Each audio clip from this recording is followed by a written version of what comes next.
Wolverhampton is still a thriving footballing town, despite the fact that their local football team have not witnessed top-flight football for over a decade, despite being Division 1 playoff semi-finalists in 1995 and 1997. It is still surprising that they can boast such a fanatically devoted fan base and an average attendance last season of over 23,000. But then, they're Wolves.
Despite an FA Cup semi-final place, the 1997-98 season is one that most Wolves fans will want to forget.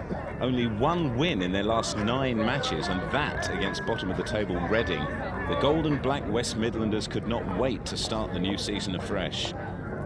The former Republic of Ireland international Robbie Keane and the old warhorse Steve Bull promised great things. Indeed, it was to prove the best start to a season for the club since 1969. It's a challenge, but it's also something, this is where my heart is, and I'm prepared to give it a go and do my best. Now, hopefully my best will be good enough to help get this club in the Premier League and keep it there. 8 months on, did you make the right decision? Yes, without a doubt. It is a positive feeling around the place. I think we all want that little bit of help. We all know there are 2 or 3 things needed in the team, maybe even in the squad in general, just to give us a confidence of strength and depth that goes into a long and arduous season that the First Division season is. The squad we've got is good enough to finish in the top 6 and possibly with a few additions as well into the top 2 for automatic promotion. We know that. We know that if we can perform week in, week out, we will achieve that.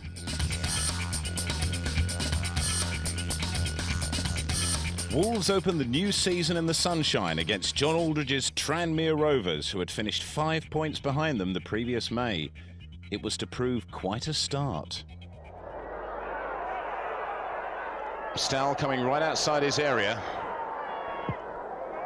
It's a good long clearance. Good header from Bull. Muscat. He's taking on Thompson down the right. For the crossing, this is Keane. It's been out, Keane again! 20 minutes gone and Wolves ahead. Robbie Keane. It's just the start that Mark McGee's team needed. It's been a frustrating first 20 minutes for Wolves, but it all began with some excellent work down the right-hand side. Muscat pulled the cross in. Keane, a neat first touch, pushed in the shot. Simonson couldn't hold it, and Keane on the rebound. Wolves ahead 1-0.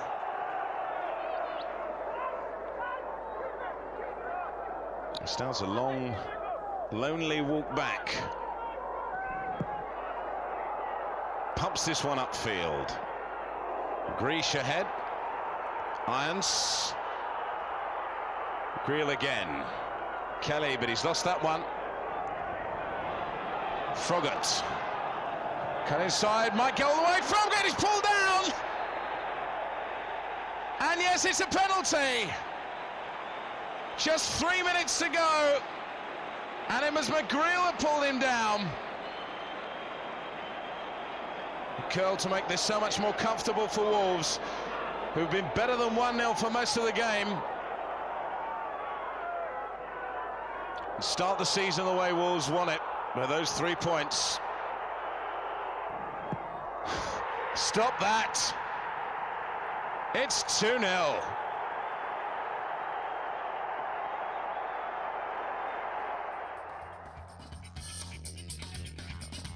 Wolves had excelled earlier in 1998 in their cup fixtures, but an early visit to Barnet did not deliver the kind of response the fans might have been hoping for.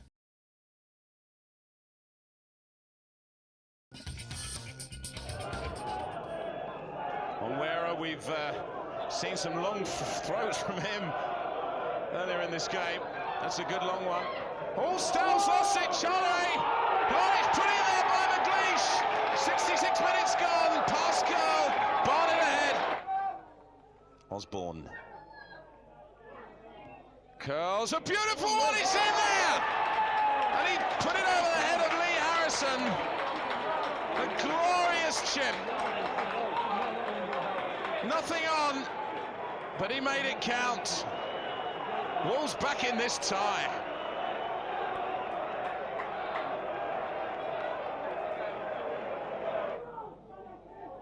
McLeish.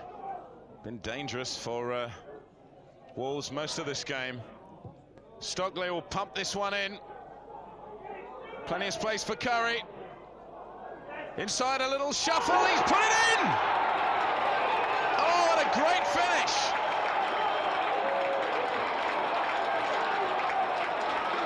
Darren Curry.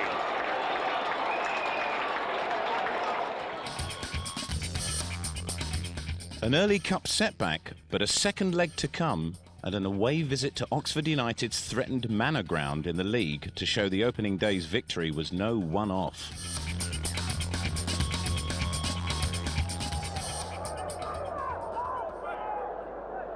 It's Marsh who makes the clearance, but only as far as curl. It's a long, dipping cross. Oh, the keeper's dropped in, ball's in the air! Steve Bull, right on the stroke of half-time, a terrible mistake by Paul Whitehead. Bull capitalises and Wolves ahead. Froggatt is through for Keane. Davis with him, he's pulled him over, it's a penalty! And Davis will be booked for that. And an opportunity for Wolves to go 2 up. Curl with a penalty. Oh, he saved it! Simon Osborne. A deflection is in! And Wolves 2 up. Curl missed the penalty, or rather it was saved, but Osborne kept his head, lovely bit of control. With a little bit of luck, Wolves 2 up.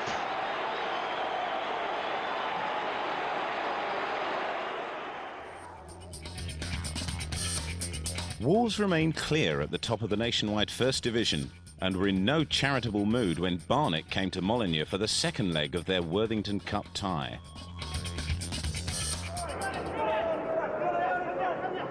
Another good throw, but Steve Bull.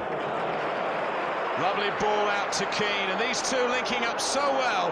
Bull's made a terrific run up to the 6-yard box. The ball comes across, and Steve Bull, he's there! Oh, what a fantastic cross from Keane.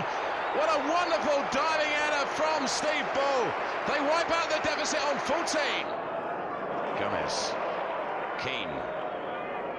Gomez is waiting for it. We'll put this cross in left-footed, aiming it at Steve Bull. Chest down, a great goal! Steve Bull, it's 2 for Wolves. Gomez, a wonderful cross, and look at this control from Bull. A wonderful finish. 2 for Steve Bull, 2 for Wolves. Osborne, Froggatt now, Osborne will take it. Curls one in. Defence can't get this one away, it comes out to Keane! It's 3 for Wolves. And the first leg seems a long way away now. Wolves look safe, not even half-time. Robbie Keane.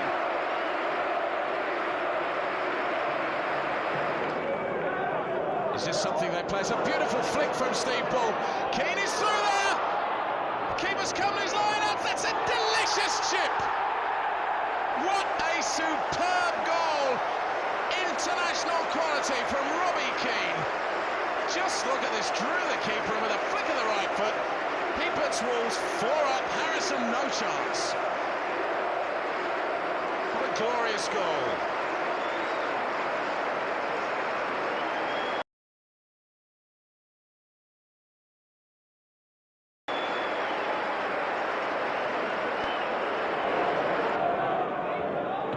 It's a good-looking corner. Steve Bull arrives! And Bully has the hat-trick on 80 minutes.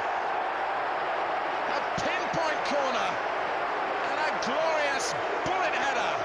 Wolves have 5 and Steve Bull has the match ball. Barnet are out.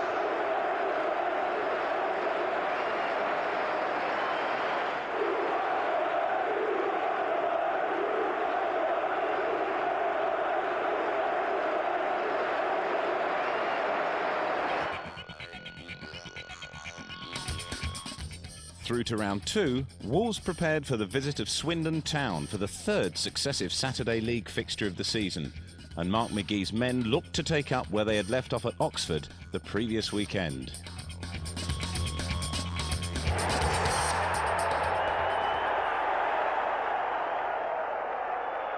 Keane. Oh, lovely run from Keane. Oh, that must be a penalty. It is. Graham Franklin has given it. And Curl, he missed one at Oxford. But he doesn't miss one here. 29 minutes, Wolves ahead. A beautiful penalty, right in the corner. Froggatt, he's being manhandled at the far post, but it's a corner pushed out there. And Wolves bringing the stocks up this time.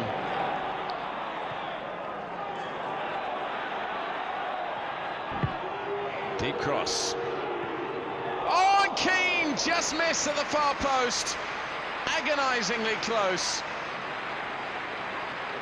It was a great head-on from Bull, and Keane really, he'd have liked to have scored. Keane.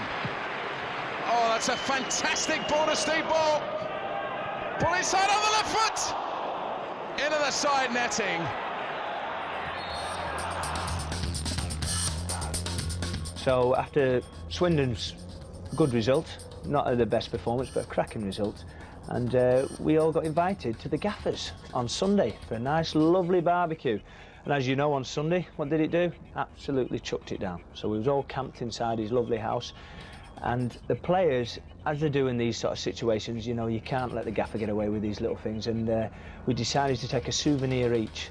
So when we came in Monday morning for training, bright and breezy, as the gaffer always likes us to be, and what did we all have? We all had a little souvenir from his house, whether it was a little plastic duck or it was like a souvenir, but the best one was this lovely big picture of all his baby pictures. And can you imagine seeing the gaffer naked in his baby shoes? Yeah. Well, you imagine they were all left on his bench and all on his pegs, so he still hasn't mentioned anything about it yet, but I'm sure the retributions are going to come thick and fast. As August drew to a close, Wolves visited newly promoted Londoners Watford, who had also been showing some early season form. And they're looking to continue that encouraging start here today against their former manager. And this is Lee Naylor, one of the graduates of their youth system, cleared by Robert Page. The ball turned back early by Simon Osborne. Graham Taylor managed Steve Bull before he went to Wolves, of course, and got off on the wrong footing with a lot of Wolves fans because he was perceived as the man who ended Bull's England career. Palmer. Then giving Naylor more work to do, and he's got it across. Now, did he go up with a hand? It looks like he might have done. Gunga's goal is ruled out, and he is booked. Yeah, good decision from the referee, no doubt about it. Stow came out, and suddenly, I didn't think Gunga had any chance of getting this. Watch the arm come up there. The good ball from Palmer. I think Wolves will be very, very angry that Palmer's, you know, this time with the left foot, good ball in the box. And again, look, Gunga gets between the two centre-halves and gets himself a booking. most definitely. That was it's a bit of volleyball, that was, with Backie's hand. Here's Froggatt, and he's weaved his way through and produces the first serious save of the night from Chamberlain. Well, that's better from Froggatt. At least he's getting forward this time. Really good dummy on Page, on the right foot. Nice strike by Alec Chamberlain over to his right-hand side. Quite a tall goalkeeper, spreads himself well and makes a save for a corner. But here's Froggatt, and they play the offside trap well. It's ball! 1-0 to Wolves, and Watford there broke the golden rule. They gave Ball the freedom, he operated in it, and he scores the goal. Well, Bully ran right across it. I thought he was going to thank the linesman, because Watford clearly think this is offside. Let's have a look. It's a beautiful threaded ball. That's not offside.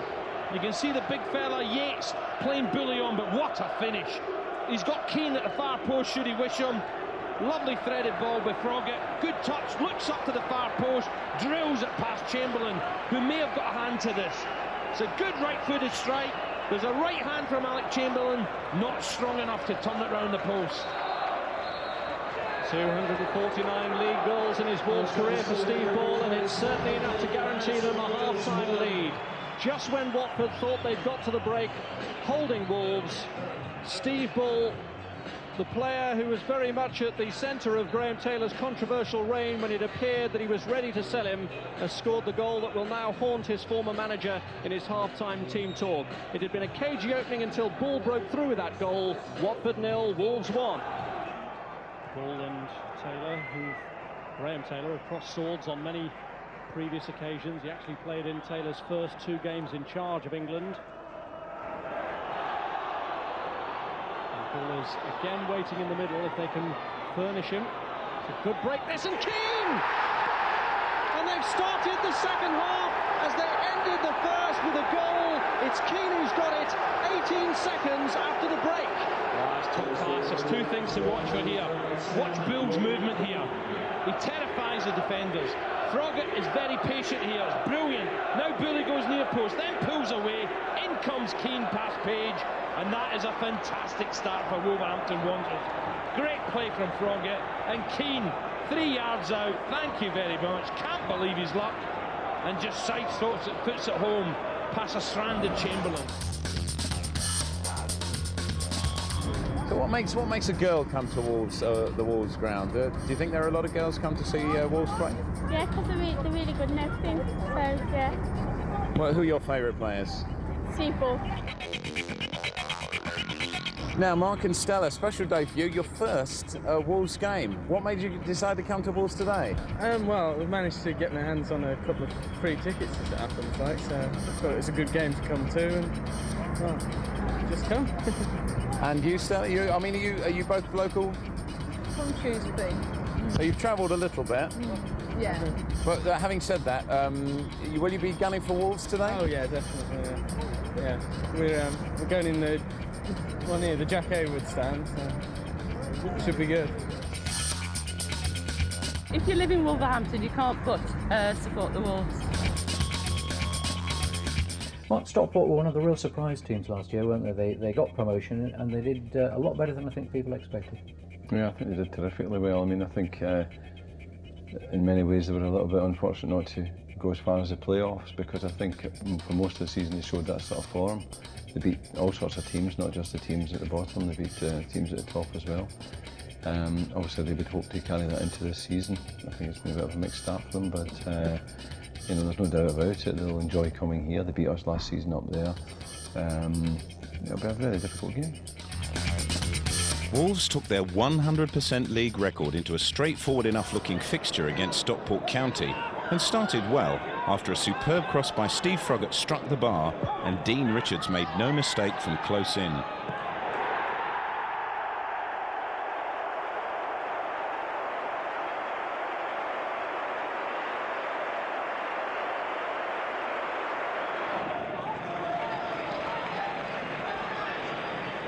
Half an hour later, Wolves went further ahead through a 25-yard screamer from the Spaniard Fernando Gomez.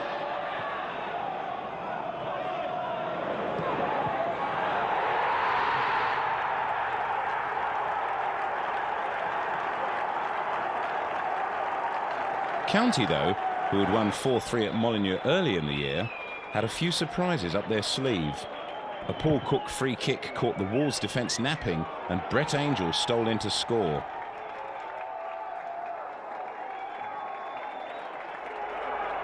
County's equaliser came 8 minutes into the second half, when Angell scored his second after a low cross from Ian Moore. Result, a frustrating draw that saw off the possibility of recording Wolves' best start to a season since the war, 6 successive league victories in 1949-50.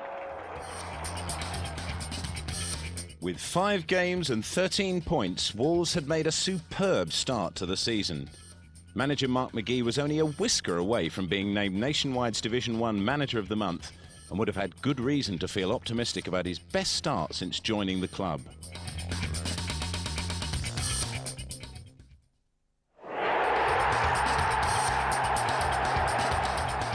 Wolves could rightly feel they had hit unlucky 13 when they took on Port Vale's Valiant, who had escaped relegation by a whisker in May. Wolves had 13 points, and Vale's opening goal in the 13th minute was their first in 470 minutes of football. Peter Beadle's uninterrupted run ending in glory with a 20-yard drive past Mike Stowell. Vale's lead doubled in the 58th minute.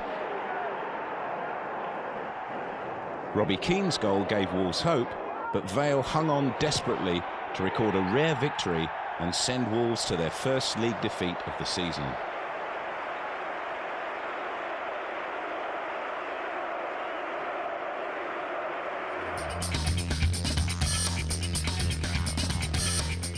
We're very disappointed, you know, with a chance to stay at the top of the league, to even maybe possibly go top. We've missed it. We've now got a huge game on Saturday against Sunderland, but we'll look forward to that. We'll take some good things out of this game, and you know, it's a long season, we've said it. Disappointed, but in a sense I'm delighted for John Rudge.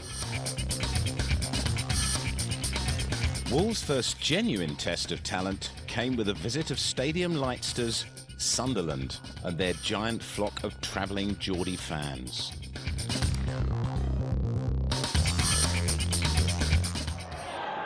Sorensen with a kick.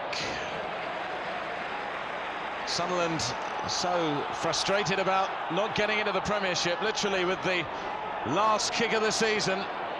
This is Curl. Froggatt. Curl again and Naylor. Wide on the left-hand side. Good-looking deep cross. Comes to Steve Ball! Oh, no! How did he put it over? A relatively easy chance for the Wolves marksman. Blazed high and wide.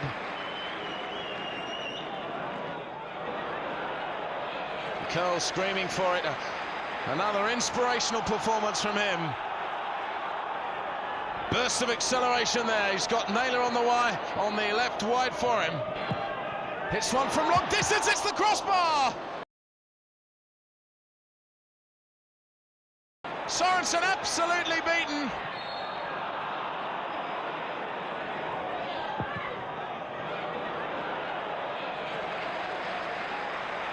Just needs to move it out, but Muscat got caught out there. This is Johnson, but rushing across. Naylor sorted things out, and now Wolves can break. Keane herring away, Bull getting into a good position here. Froggatt, and Keane might make it! He does! A mistake by Gray. Robbie Keane's 5th of the season. 68 minutes gone, Wolves ahead. Into the 3rd minute of injury time. And Somerville put this one across. Ball with the head. Phillips with the head! Done it! Right at the end. Stowell is furious.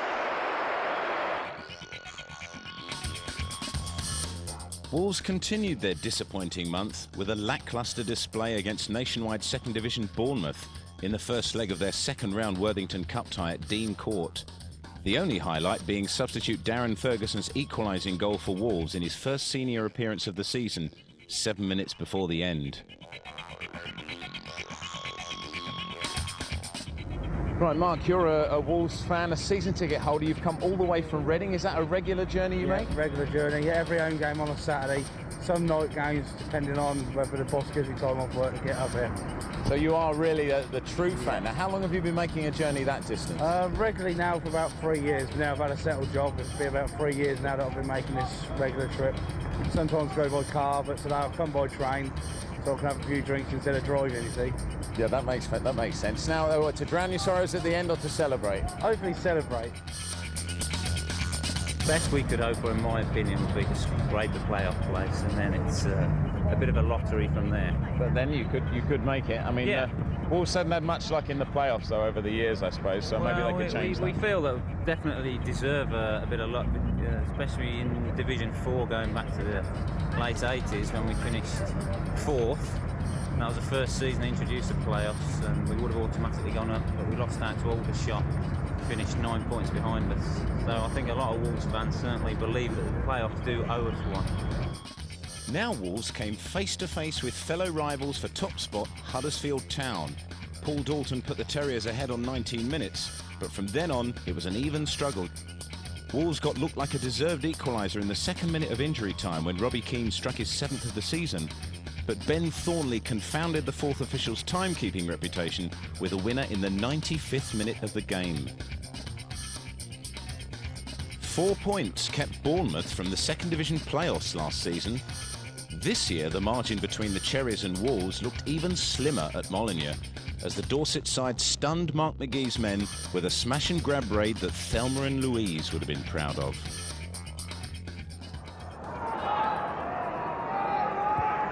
Curl getting in a bit of a quandary then, Emblem. This has the ball taken off him by O'Neill. Hughes. Steen! He's in good space, and he scores! Bournemouth ahead. Mark Steen.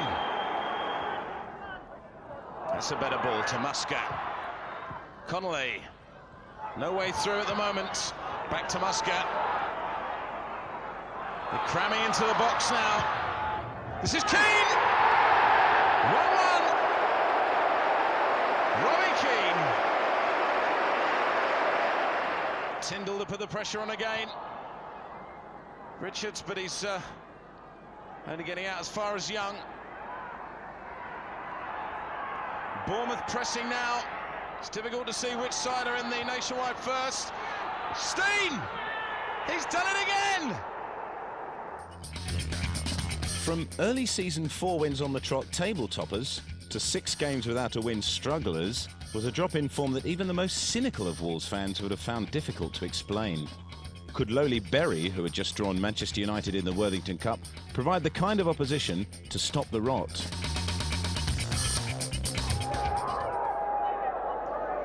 Just those 2 defeats, really, that have spoiled things for Wolves when the season was looking so good. Still plenty in the offing. Connolly. Cross comes in. Will come through the ball! Oh, Steve Ball, 5 goals this season. Looking for number 6. Well over. Makes so much of the game, and again in this sort of position, this is Keane. And a bit wayward there. Got into a good position. Ball. Connolly. Come through the ball. Keane! It's set up nicely for him. Then he miscued.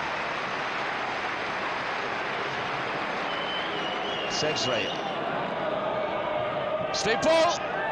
Oh, a great save by Keeley. He hit it beautifully cleanly, but Keeley was equal to it.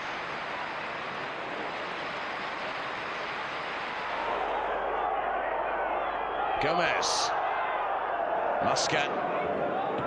Lovely cross. Steve Ball. Oh, what a finish, and that is goal number 6.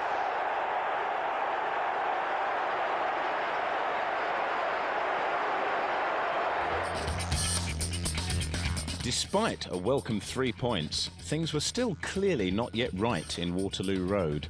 and Steve Froggatt left Wolves after much speculation about his future to go cross-country to Premiership Coventry City for £1.9 million. Problems were further evidenced by what happened 3 days later when managerless and away winless QPR came to Molineux.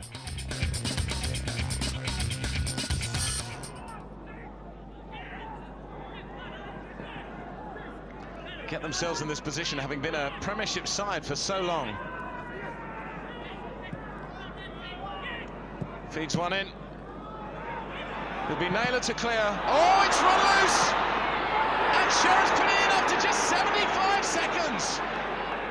What a disaster! Stowell has gone berserk.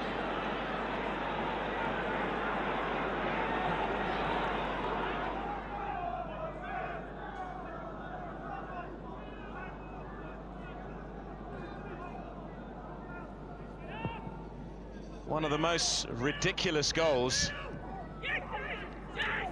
you'll probably see scored here. Gallen. Lovely cross. It'll be Sherritt again. 9 minutes. He's got 2, and QPR are 2 ahead.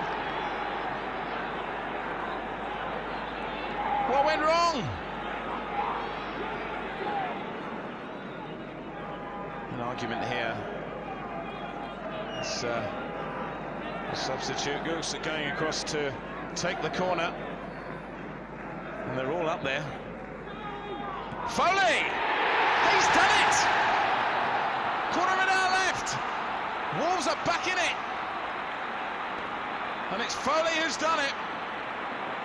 Dominic Foley, first goal of the season.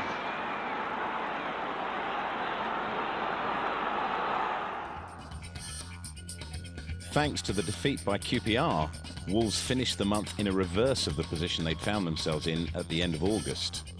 Calls for McGee's resignation had been heard at the Bournemouth and QPR games, and the dour Scot knew it would take a similarly dramatic reversal in the club's fortunes to safeguard his position.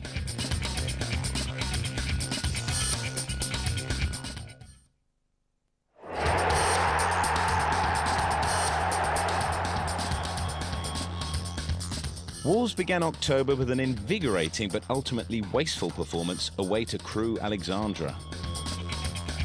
Wolves subsequently took on Portsmouth, a struggling side who hadn't won in 5 games, and in a desperately poor game, the only goal was scored from the penalty spot in the 66th minute by Alan McLaughlin, after Wolves skipper Keith Curle was adjudged to have tripped ex-Leicester favourite Steve Claridge. To make matters worse, Curle had already been booked, and once he was sent off, it was all over for Wolves. Could things get any worse? Just 3 days later, they did. At revitalised Crystal Palace, Terry Venable's men were in high spirits after thrashing Norwich and went ahead on 39 minutes when Craig Moore fired in from close range. Although Mike Stowell saved an Attilo Lombardo spot kick in the second half, Sagi Burton headed home from the resultant corner. Steve Sedgley reduced the arrears 11 minutes later, but 7 minutes before the end, substitute Sasa Krčić restored Palace's 2-goal advantage with a powerful 20-yard free kick. Sedgley scored his second of the game 2 minutes later, but Palace just held on to send Wolves home pointless for the second away game in a row.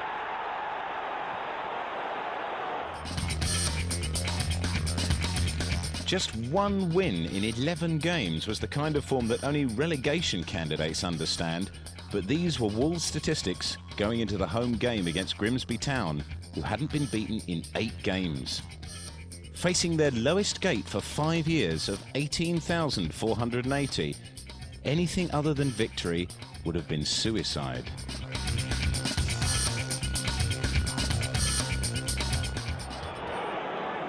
Such a superb start to the season, but it all turned sour on that Queen's Park Rangers game, and that's a foul. 20 minutes gone. Wolves 0, Grimsby 0. Free kick here, which Gilt's coming across to take. He's got Gomez with him, and Gomez turned his back. Robinson. Oh, that's a terrific shot off the post.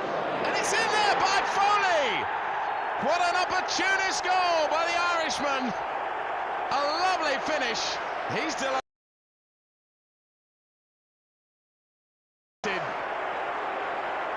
Scored as a substitute from a corner, and now that's his second for Wolves.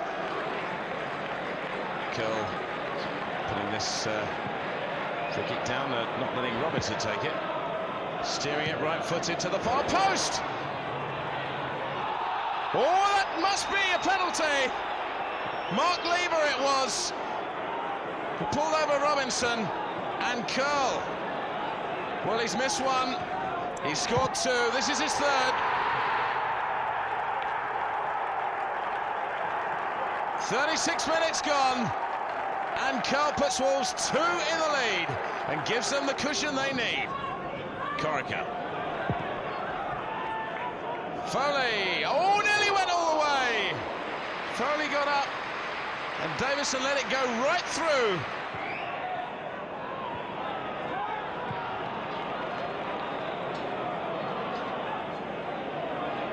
And nothing to show for a good 88 minutes of toil. That was good from Groves. And here he turns, a right-footed, a lovely save by Stow. Got his hand up, pushed that one onto the post. Groves desperately unlucky. Some respite finally for Wolves and manager Mark McGee, but Barnsley, returning from a swift season in the top flight, were ready to prove that their promotion aspirations were genuine.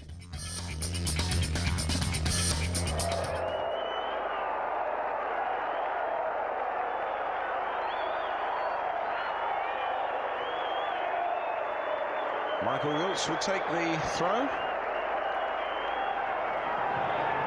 Oh, that looked like hands, and the referee's given a penalty. Now, who will take it?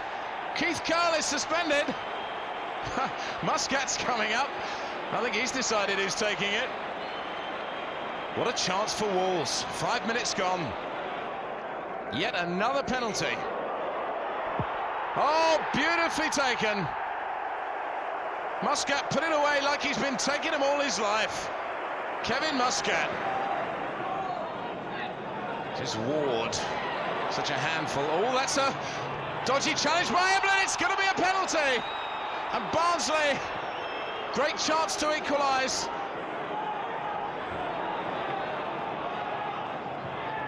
Ward, he won it. He puts it away. 1-1. Had Wolves been able to turn a point into 3 against Barnsley, it might have given Mark McGee a fighting chance. But just 8 weeks after almost winning Nationwide's First Division Manager of the Month, the future of the Wolves boss looked doubtful as his Wolves team seemed again to have snatched defeat from the jaws of victory.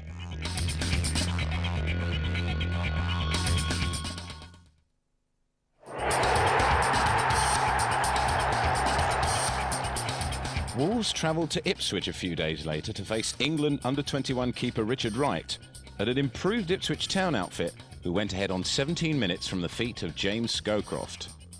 Wolves had a lot of the play, but surrendered yet again to an injury-time goal, scored this time by Mickey Stockwell with a stooping header. After the 2-0 defeat at Ipswich came a bonfire night that Mark McGee wouldn't forget for a while, with some unexpected indoor fireworks and a boardroom verdict of overstayed welcome. Colin Lee was placed in charge as caretaker manager as Wolves faced a tricky away game at Bristol City's Ashton Gate.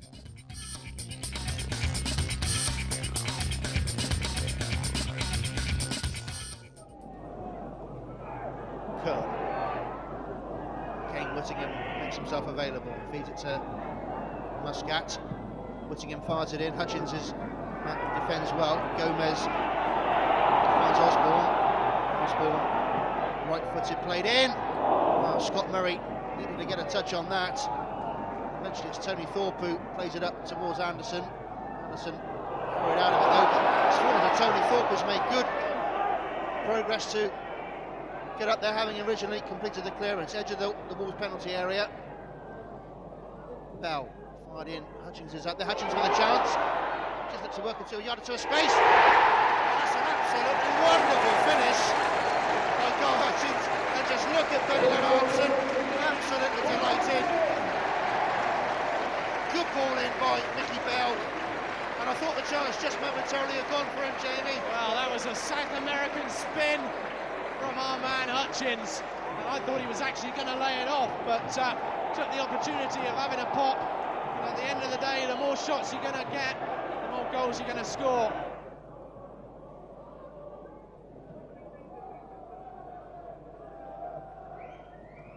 Play from Gomez and Corica. It's found its way through to Osborne. Osborne's cross. Whittingham! Well, it didn't take long for Wolves to get that equaliser. And it's come courtesy of Guy Whittingham. And once again, Jamie, City's defensive frailties shown up fairly clearly. Yeah, 20 minutes gone. And really, it's been a case, in the old days, I used to say, I'd like to see City get one more goal to be comfortable in this first half. But realistically, the way we've defended, you've got to say, I'd like to see City get, 3 or 4 before being comfortable. So another lapse in defence. And a good finish from Guy Whittingham, but really City should never have let him get in there in the first place. Osborne played into Connolly. Connolly takes on Shale, he's got a chance to shoot. And David Connolly makes it 2-1 Wolves.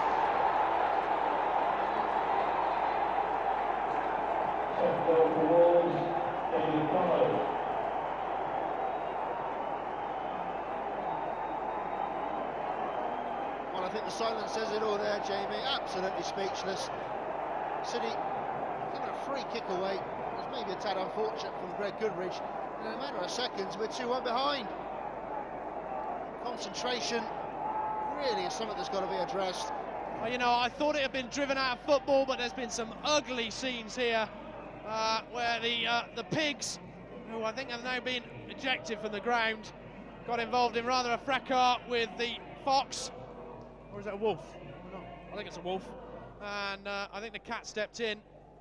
But thank goodness that's been driven from the terraces. But certainly was an ugly scene. A couple of chances for City so far.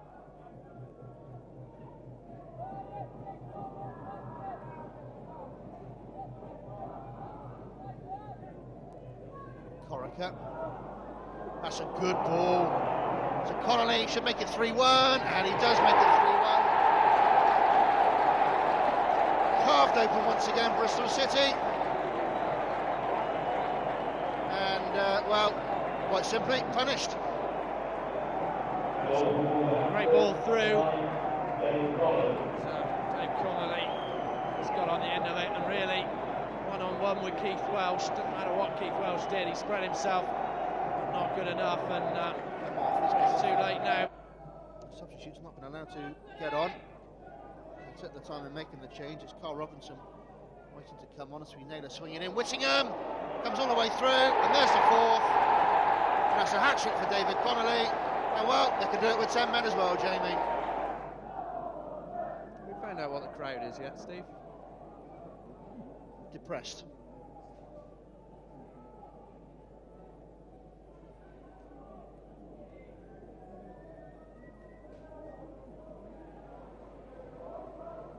So I assume you are now taking, you will take that £80 for spot the crowd and not the 3 points. Well, I think I got more chance of winning the £80, to be perfectly honest. Connolly, the chance to make it 5-1, and he does make it 5-1. 4 goals for David Connolly, 5 for Wolverhampton Wanderers, and I think we can sit back and watch Ashley Gate empty, Jamie.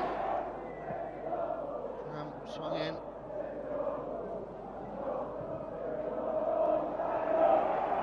Oh, we got 3 against 2 now. Connolly looking to find Robinson. He shoots and he makes it 6-1.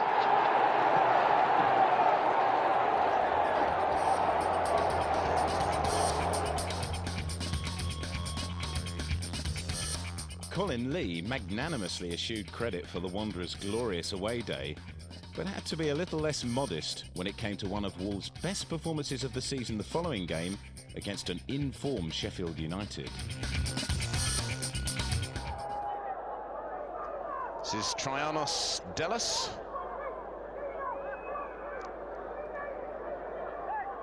Bobokis, good position here, got plenty of space. Stewart, oh what a header and what a goal! Sheffield United ahead on 44 minutes. The continuing problem for Colin Lee. He's got no Robbie Keane, no Steve Bull, and still fashions a 6-1 win. It's a problem for him and continues to be. Corica, they just have to do something about it. It is the strength of the squad at times like these. It's Whittingham, Guy Whittingham. Oh, lovely goal, Connolly! Great opportunist finish in the 6-yard box. It's the equaliser for Wolves, and isn't he excited about it?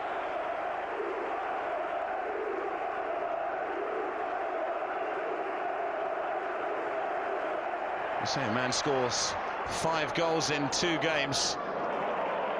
It's like a man possessed. Corica. Neat ball out to the right. Wolves building now. Robinson. Nice touch.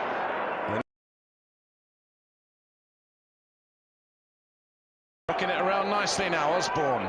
Corica. Will come to Robinson. A lovely finish. And it's Connolly and Robinson again. 2-1. Wolves in front. 55 minutes gone. And yet they have always been looking within reach of that Premiership position.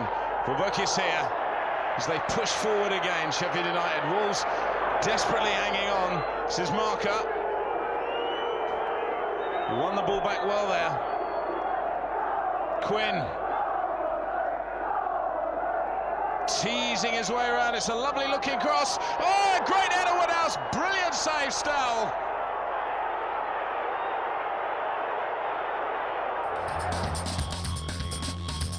A furious, hard-fought game at Carrow Road saw Colin Lee's Wolves side almost make it 3 wins in 3. After Norwich's captain Matthew Jackson was sent off for allegedly stamping on Lee Naylor, things looked promising for Wolves.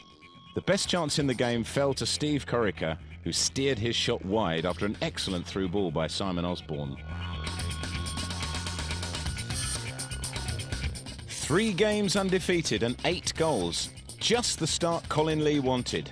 But perhaps his position would become permanent if his Wolves side could produce something special in the Midlands derby against Birmingham. And of course, Trevor Francis' men play such attractive football. It's Whittingham losing out there. Furlong. Good ball. Gary Rowett. Furlong's continued his run. This is Furlong. Oh, lovely finish. Birmingham steal the lead. Flat-footed defence. Cool. They're behind so long. Oh, Naylor's got through here. Oh, that's a brilliant goal. He went past McCarthy and Pearce. And what a goal for your first goal of the season. It was a wonderful finish. And didn't he flick it through brilliantly? And so, behind for so much of the game. Now the possibility, the real possibility that they could win it. Richards. Lovely chip through. Keane. Robinson! Oh, what a goal! It's his 3rd for Wolves, and the sub Keane set him up. And Colin Lee's men are on fire. It's 2-1. To have turned it round. Just get the feeling that earlier in the season the heads would have gone down, but now an opportunity for Connolly. Certainly not for lack of effort, pushing his way through, but in the end the numbers beat him, and Charlton it was who got it away. Furlong. Birmingham looking for the equaliser with every reason to believe they can do it. Just depends how Colin Lee's men can organise themselves in defence. Sedgley and Curl putting out those orders, but a great hoof and the ball's away. Connolly it is, he'll chase it. He's got Robinson with him. This is Robinson. He's done it again. Robinson's second of the game. It's a lovely flick from Connolly, but look at this for a confident finish. And it's 3 for Wolves.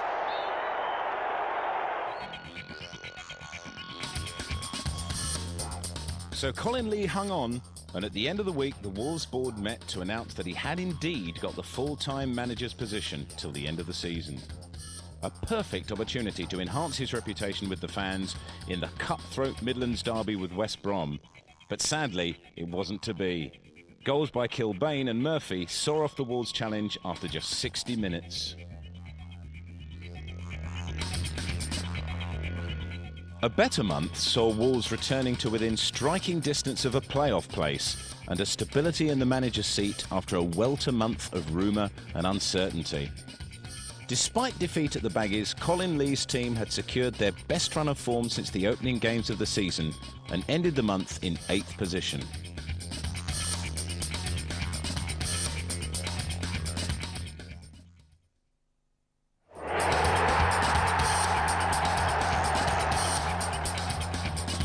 As the run into Christmas approached, 3 points were desperately needed from the visit of Bolton, but the Lancashire side were on a terrific run of form.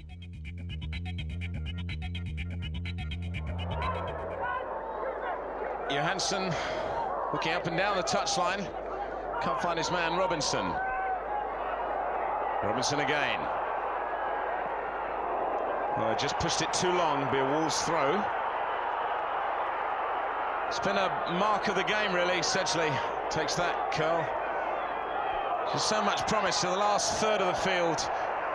Bolton have lost the edge there, having handed out 4-0 thrashing to Berry.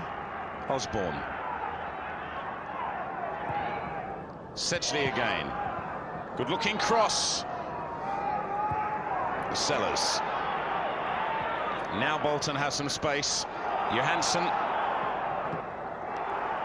The cross comes in. Oh, it's Taylor! He's got in there! And Bolton are ahead to a stunned, silent Molyneux. Muscat took that neatly from Robinson. Osborne. Some nice play, and this is a mark of Lee's side. They keep possession. Naylor. Good looking cross. Will come to Richards. And a right scramble in the Bolton defence. Sellers it was who got it away for a corner. Wolves pile on the pressure again. Oh, and it's up in the air. It's anybody's ball. Emblem! He's bundled it over the line! And Wolves have equalised. Emblem just come on as a substitute. When you look back and analyse the game, I think, you know, Bolton were there for the taking really today, but we weren't able to get our game going really. Our passing was disappointing, most certainly the first half, and it was one of them games where, to be fair, you analyse both teams and, you know, they look very lethargic, all the players today. I don't know why, sometimes you get games like that, but disappointing that we didn't get the 3 points, but I suppose in the end you're pleased that you got the point, having gone 1-0 down. Tell me about Wolves' season so far. You think it's been a good season for Wolves?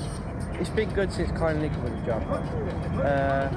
When he took over caretaker, there wasn't any passion under McGee, but now he's installed that, and it's got a lot better.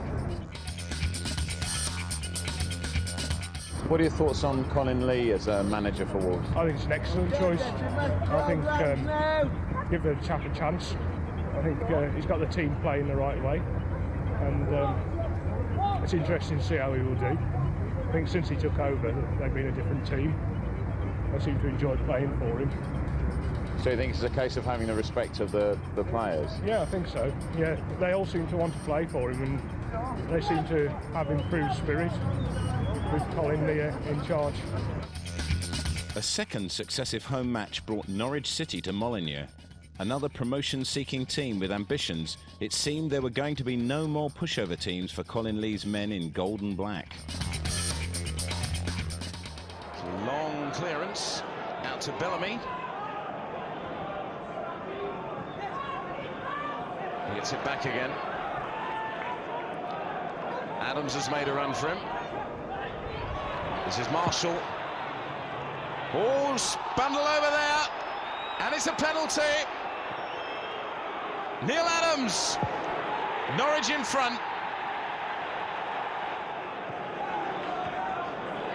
Really never looked particularly in trouble. Bellamy again. It's a lovely ball out to Marshall. Going for the byline. She's lost Richards. Oh, it's in. It's Roberts, and it's 2 Norwich.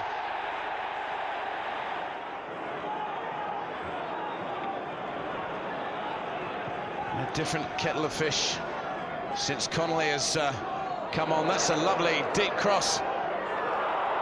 Michael Giltz, Emblin, great save. Keane, he's pulled one back with 5 minutes to go. With Robbie Keane, you always know anything can happen. Corica. Out wide again to Connolly. What a great game he's had. Another good-looking cross.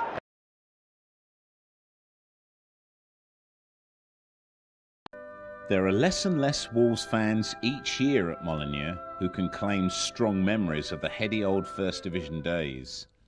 Colin Lee has a dream to return to that division, a dream to take his mighty Wolves back to the glory days of Dugan, Bailey and Richards, to bring the howling back to the sleeping giants of the West Midlands.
Having enjoyed their best start to a season since 1969, Wolves fans might have reasonably expected to have been at the top of the table by Christmas, but it wasn't to be.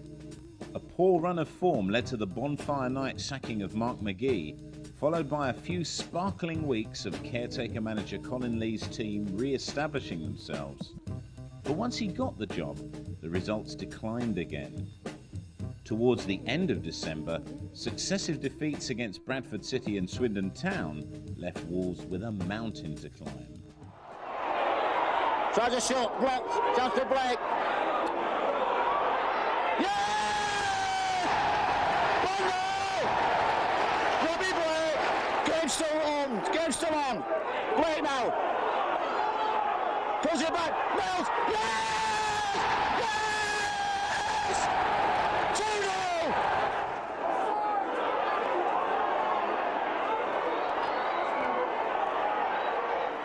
1-0, 2-1 rather.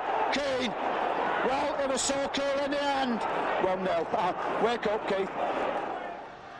Taylor has come forward. Honora's there. Walters with a kick. Honora's header! Swindon Town have won it. And Ife Honora with the golden goal as far as they're concerned. 2 minutes into stoppage time. And it's a 3-point present for Jimmy Quinn and the Swindon Town players and fans.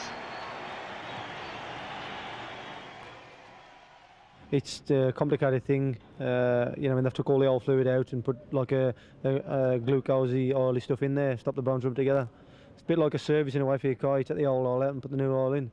You know what I mean? Hopefully this will work, and you know, I'll give it 10 days rest now and then start working after that. I'll take a punch in the face, you know, I'll get to let somebody kick me anywhere, whatever. But needles I just don't like, you know, and it's one of them things like that. Squinch and just shut my eyes and get it done. But you know, and it's all done now out the way, so hopefully touch wood, it'll come in all good stead. The first ascent on First Division promotion came in the shape of Division 1's in-form team Ipswich Town, in a second half loaded with incident.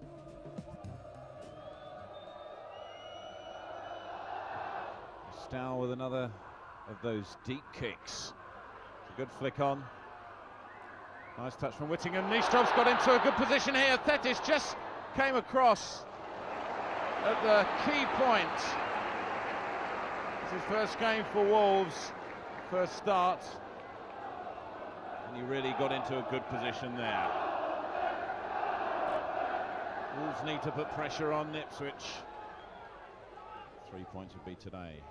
Good looking corner, it's deep. Richards goes up, turn in there, Emblem, and somehow Atkins put it wide.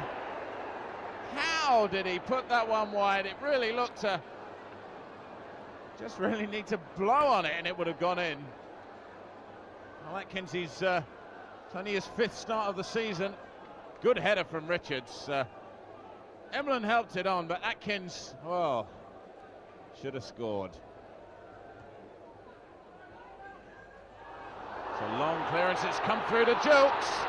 If he can get a crossing, there could be a problem here. It's up the far post, and Nyström found his shot turned away by Venus, the ex-Wolves player for Ipswich, got the block at the key point. And now it's just a matter of continuing to pile this pressure on. Nyström to take the corner himself, hits it low, hit out there, this is Gomez! Oh, he's hit the crossbar! It's come back into play, headed out there by Kennedy. And what a fantastic effort, really curling in, struck right bar. Didn't know where it was. Ball out from Holland, out to Venus. Inside to Holster. Clapham, left-hand side, Ipswich pushing forward now. Clapham turns one in. Jilks has got to get this one away. Thetis. Thetis again. Abu's in a little bit of space here. It's a good ball through to Thetis. Good stop from Stow. Got down well. Good move from Ipswich. A good save.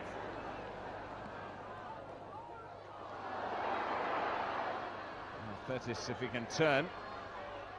Emblen's sticking with him. And he has the throw. I don't think Thetis can have any complaints there. Jilks will take it. Gomez.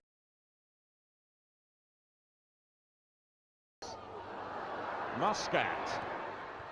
Oh, what a goal by Muscat! Unbelievable shot in the 88th minute. You will never see such a beautifully hit shot as this one, and it could be 3 points for Wolves. What a goal!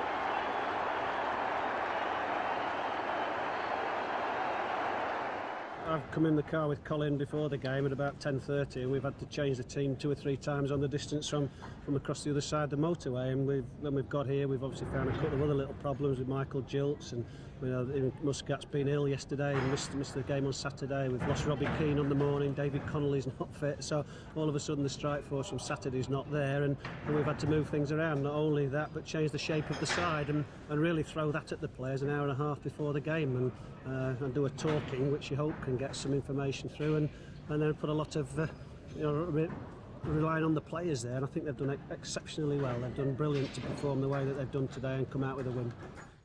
The ground is very compact, and so it's louder, and it's very nice to play when you play home. One of those things, at the end of the day, it doesn't matter if it's a 2-yarder or, you know, Stowley would have scored. It's just another 3 points, and it's you know, a little bit of a push for us in the right direction. That was a little private joke that I'd like to keep amongst the boys. Obviously, I don't want to hurt anyone, so I just keep it amongst the boys. Yeah. Despite the victory, promotion looked only a distant dream at the end of 1998. Costly away errors and inconsistency after an excellent season start still worried Colin Lee, and the early games in the new year would prove crucial to expectations at Molineux.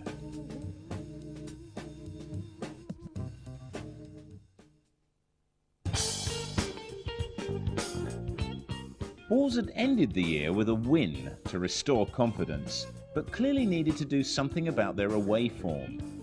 Their FA Cup third-round tie against fellow promotion chasers Bolton would give them the perfect opportunity to address the problem. Predictions today's score? 4-0. Gomez just looked up and he's found Keane, and the flag stays down. Robbie Keane. And it's an early FA Cup piece of glory for Robbie Keane. 9 minutes. Wolves ahead. Beautiful ball from Gomez. Battling through here, but Cox makes the interception. Now Johansson's in space for Bolton. Holdsworth just over the bar. Stow, well, he looked like he might have got it. Taken quickly. Sellers curls one in. It's gone in! Scott Sellers equalises for Bolton. Bit of a fluke. Atkins looking to turn one in. Robinson gets up there. It'll come to Jilks. Keane! Keane stolen in the 6-yard box, and Wolves are ahead yet again. Sellers not giving up the ghost on this one. Neil Cox might try something from long distance. Stow got down well as the Bolton bell rings in. Taylor, lovely through ball. Franson! The fingertips of Stow keep Bolton out yet again. A top tie in round 4 of the FA Cup was Colin Lee's reward for the excellent Reebok Stadium victory. But a trip to Tranmere was the next league challenge, and it was to prove yet another fruitful journey away from home. And he's given it away, his kick, it's gone straight to Keane, and doesn't he make Coyne pay? In the opening 40 seconds of the contest, Robbie Keane scores against Tranmere again. Well, Rob, you have to say here, yes, it's a goalkeeping mistake, but McGreal, Santos, Challoner all expecting the goalkeeper to boom one up. Look at that, Keane 10 yards in front of the 3 of them, through one-on-one, and doesn't he do it well? Big Challoner's in nearest to him, can't get anywhere near him, right foot, cool as a cucumber. John Aldridge style just tucks it past the unfortunate Danny Coyne. 1-0. Emblin's header away. This is Corica, Robinson. And now Jilks just breathing down the neck of Graham Allen. Kevin Muscat. Number 4 is Fernando Gomez. Atkins. Nistroy. Keane waiting in the box, but it's beyond him. Fernando Gomez! 2-0! And the Spaniard who scored a stunning volley against Stockport earlier in the season does it again here at Prenton Park. Well, when Nistroy puts this ball in, I think, what's he doing? Because only Robbie Keane, Irons is back there. Doesn't realise his time he's got. But what a sweetly shot struck. Right in between the legs of Santos. Irons had no need. Keeps it low. Look at Santos. Right between the legs. Coyne, no chance. And Wolves' patient football, 19-20 yards, Fernando Gomez puts them to her. And I just wonder, does Ireland fancy a strike from here, Rob? Top goal scorer, it's got to be a good strike to beat the keeper from there. There's plenty of physical tussling going on as Irons curls it right through. And I think it came off maybe Keith Currell. It was a good ball. Any sort of touch towards goal gives Mike Stow problems. I think Currell was the one who just got a touch and delighted to see it go wide. We see Enon coming in behind Currell. A little touch at the far post. And Stow's happy to concede the corner.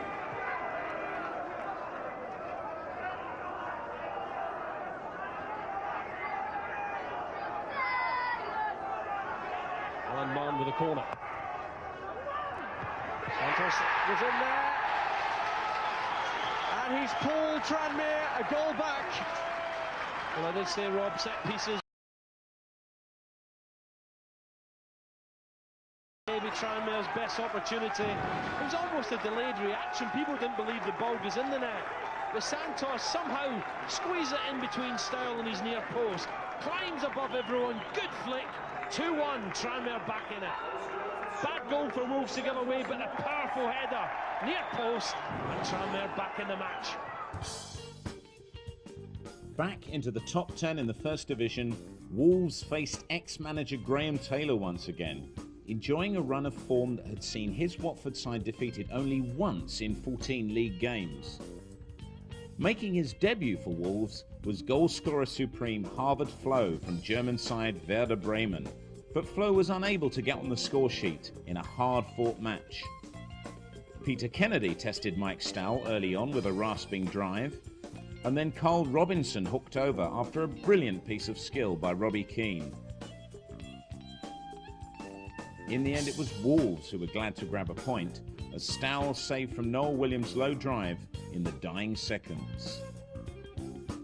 2 points and a league place dropped, so an FA Cup tie with Arsenal became a real confidence challenge. Could Wolves raise their game against the cup holders and, at the same time, show they were worthy of Premiership status? We needn't have worried. This was no sacrificial lamb that ran out in front of the season's top home gate, 27,511. It was to prove a classic cup tie that would stay in the memory long after the final whistle had gone. Pick that one up, Overmars. Cut out by Osborne. Osborne gets it back from Flo, and Keane was lurking behind Adams. Overmars. He's got Anelka down this left-hand side. Might try something from this position. No one's closed him down. Oh! What a goal! Overmars has silenced the Wolves fans, and the Wolves defence held off him as he went right. A little space opened up for him. The beautiful finish past Stow to put Arsenal ahead on 10 minutes. Mark Overmars, his sixth goal of the season.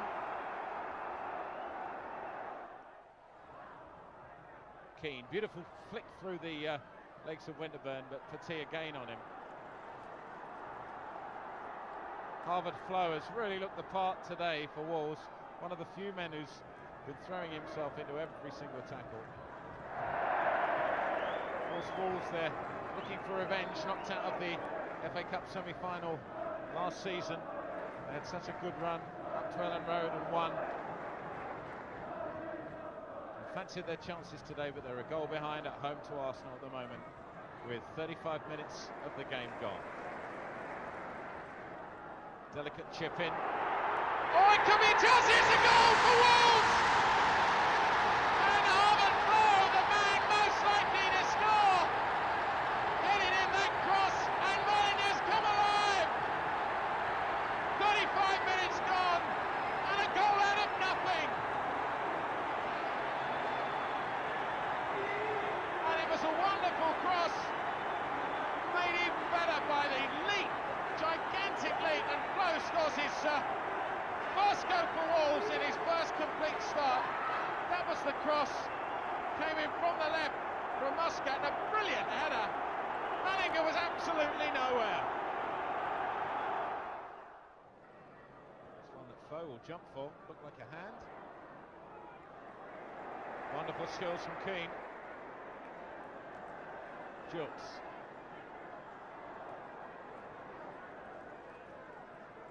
Muscat. Here's an opportunity, perhaps. He's done it in the post! Oh, how unlucky can you get? It could have been 2 for Flo. He did everything right. And Manninger just purely a passenger there. Had to watch. Surely fouled, but referee says no. And now a chance for Overmars to get a second. How often has Mike Stow comes to Wolves' rescue? Well, it happened again there. Keane felt he'd been fouled by Anelka, and Anelka put Overmars free on the left-hand side with Curl calling for cover. A great shot from Overmars, but a wonderful save from Mike Stow. Great save.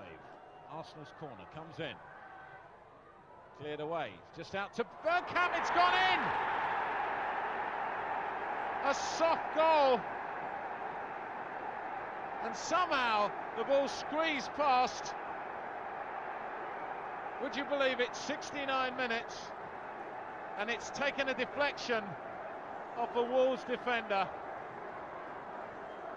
I dare say Bergkamp will claim the goal himself, but a complete fluke. As the ball comes in, no danger of that going anywhere, but I think it was Robinson. Disappointed but with pride and reputations intact, Lee's men ended the month with a journey up to Stockport. It was an excellent away performance by the Wolves, Dean Richards opening their account with a well-directed header on 54 minutes. Stockport, though, were level 2 minutes later, when Flynn's long throw found Brett Angel, who beat Stow with a looping header for his 16th goal of the season. It was Wolves who took the points, however, a quarter of an hour before the end, when Robinson's shot ricocheted off Flynn to take Wolves up to 9th in the First Division. Wolves were back in the top 10 for the rest of the season, as it turned out, but there were still questions being asked about form and dropping unnecessary points. Wolves had turned Oxford over at the Manor Ground back in August to go top of the league, and even the cynics conceded that this next game should provide a platform for a set of February victories. Predictions today's score? 4-0. One of the most reliable keepers in the Nationwide First Division. He's going towards a personal milestone as a Wolves keeper. That was a good clearance. Gilchrist, Gray. Oh, that's a terrible back pass, and Robinson could be in here, surely! He was pushed by Gilchrist, but the referee, well, it's going to be indirect. Like it should have been a penalty. Osborne, and Keane's in space here. It's a great ball from Osborne. Keane, if he can turn, he's done it! Robbie Keane, it's his 15th of the season, and Powell did everything he could to keep it out, but he couldn't. 15 goals for Robbie Keane. He kept his head and finished beautifully. All turned in there again. Francis, if he can get on this. Murphy, he might set out Windass, and Windass has scored his 16th, and Oxford are level just 3 minutes after Keane scored. Stow furious, no cover. Not a great result, but another goal for Robbie Keane, his 15th of the season, and a chance to wipe out any disappointment by shrugging off Port Vale the following week, against whom Paul Simpson was making his first appearance of the season. And it didn't take him too long to make his presence felt. Opportunity to test Musselwhite with a long cross. Comes through to Simpson. Oh, it's a lovely finish! His first start for Wolves, he could have been on loan to Port Vale, and he's put him ahead on 2 minutes. Bit of a gift there for Tankard. This is Bogey, left-footed. Oh, it's crept under Stow, and Port Vale are level. A disastrous goal Still not happy with that at all. Curl. Just looking to put Sedgley in here. Good looking long left-footed ball through to Keane. Keane, he's round Gardner and he's put it past Musselwhite. And look at this, leading Gardner a merry dance. Puts through his 16th of the season, Robbie Keane. Emblem. Through here, it's come through to Connolly! And a great save by Musselwhite, needed to be. Keane teasing Gardner yet again. Oh, he's through now into the area and Gardner's pulled him down. And all through this afternoon, really, this man has been suffering, and Gardner is, well, he's going to be booked for this, and not surprisingly, Curl's got a chance to make it 3-1 in the last minute. Opportunity to make it safe for Wolves. On the 13th. Oh, he puts it in just off the post. Curl has a perfect penalty, and Wolves 3-1, and it's safe now. I didn't actually realise it was that soon. I thought it was after about 5 or 10 minutes. It shows how quick the game was to start with, because I felt as though I'd been on there for a while. But I was pleased to get the chance. It was a good ball in from the right-hand side, and we'd been working in training with John Ward, the wide player getting in at the far post. So I took up that position and had a first touch on it and decided just to have a go. I mean, if you don't have a shot, you ain't going to score. So I swung my left leg at it, and luckily it went in off the far post. Though he didn't know it then, that was, incredibly, to be Robbie Keane's final goal of the campaign. But Wolves were now 7th and beginning to climb up the table again. And could Wolves survive in the Premiership, do you think, if they make it there? Well, I think they could. I mean, we've got Jack Haywood, and I'm sure he'd pump a bit of money into the club, and we've got the ground and everything here, so I think we could definitely survive. What are your thoughts on the trip up to Old Trafford? It'll be all right if we can get a ticket. Sunderland were taking no prisoners in a season that had already seen them race to the top of the table with a solid lead over their nearest rivals. It clearly wasn't going to be easy for Wolves in front of a 41,500 crowd that brought back heady memories of days in the top flight.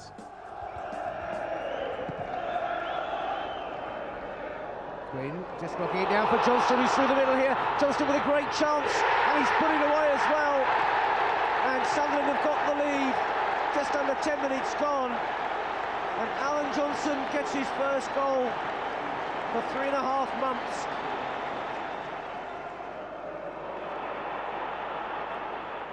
This is Robbie Keane. Oh, well held, Thomas Sorensen. Simpson now. Keane is away through the middle. This bounce is important. Melville well underneath that one.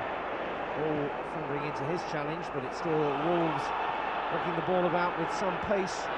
Melville, that's going to be a goal. And real confusion there at the heart of the Sunderland defence. And Andy Melville has put through his own goal then.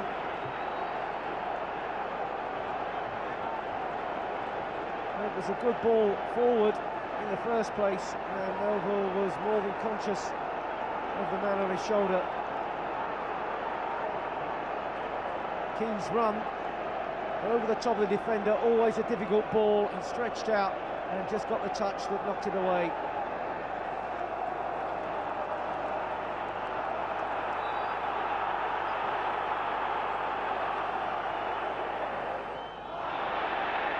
Pushing and shoving there by Flo.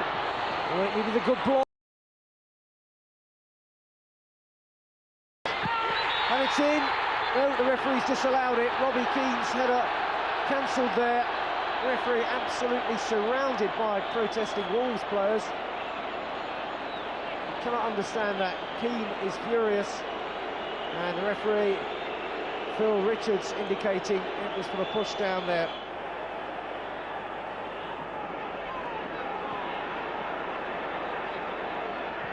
Just enough room for the cross. Styles' punch comes to Somerby. And Wolves not out of jail yet. Clark.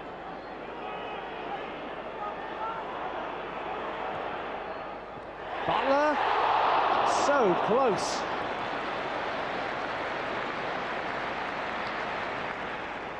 Just 1 minute of stoppage time to be added on. And we're into that final 60 seconds now. Melville knocks it into the middle, but it was away by Flo. Somebody's got another chance to get one last ditch dangerous ball in. That's a really decent one to fight for. Phillips is up there. Gray turning it into the middle. Quinn trying to reach it. Only half clear. Clark needs to hit it. Looking for the room for the shot, but the ranks closed in front of him. Now it's Summerby. Absolutely storming finish. Ball is there, and it's Johnston, and it's into the middle, and it's Quinn, and it's there. And Sunderland have grabbed it. Peter Reid is absolutely ecstatic about that. And it's the big man Niall Quinn who has pounced in stoppage time. Wolves are still losing points in key games to late goals, but a late defeat at the Stadium of Light was nothing compared with what happened in the last game in February at home to Huddersfield. This is why they were up at the top of the division for so long. Early on in the season, of course. Osborne. Good header. Keane. He's round Basin. Right across the goal. Richards has gone back to turn it for Robinson. Oh, brilliant goal by Carl Robinson. A real acute angle. Didn't he finish brilliantly?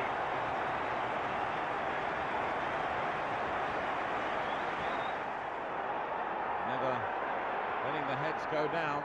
Curl. Good header out, but not away yet for Wolves. Gray with the header. And Huddersfield are level. Crept in at the post.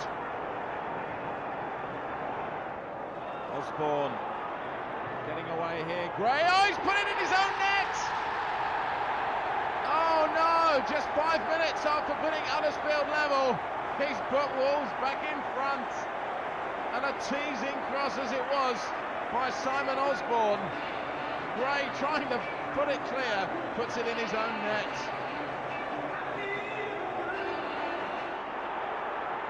Just hanging on there, and the 3 points will be there, and that's so important. Allison, Edwards, a little back flick, Hamilton, and they've stolen it. Huddersfield, an equaliser in the last minute. Regardless of what anyone else may say or think, there's a clutch of teams still in there for maybe 3 places available, and we're one of those clubs. We know what our targets are. We've got to take each game as it comes, and obviously disappointing today, but it's a point gained. That's how we've got to look at it. We're at Bury, and we've got to look for 3 points there. It's as simple as that, really. Yeah. 7th was still 2 places better than Wolves had finished the previous month, but it was still ultimately outside the playoff zone. Over 100,000 people had watched Wolves in just 4 February games, but late goals had cost them 3 valuable points, a situation that the club could well be ruining by the end of the season.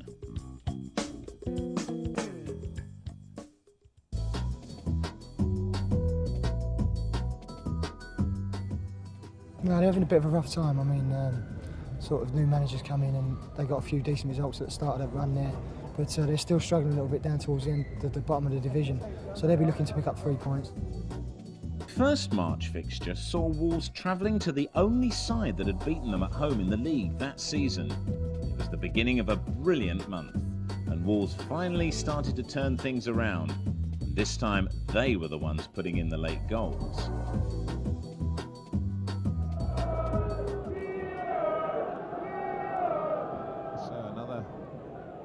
Ball in there, and Jilts just went flying at Steiner. This is Curl trying to just get a tap in. This is Kulpsar.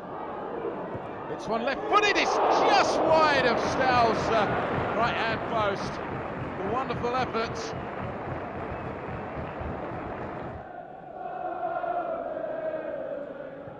So visits to the capital can always bring points for Wolves. Good jump there.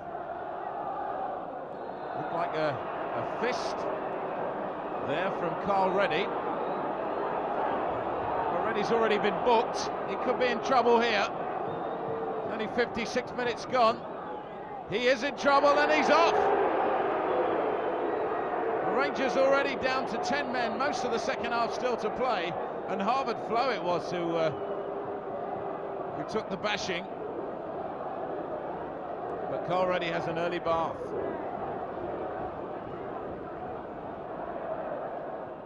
Need to make this extra number count. This is Tim Breaker.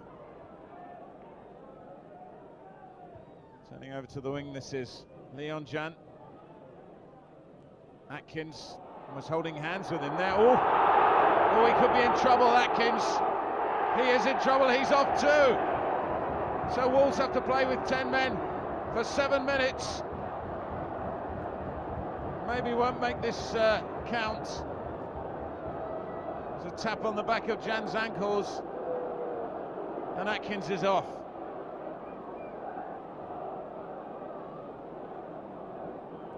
Rangers have a free kick. Taken quickly to Jan.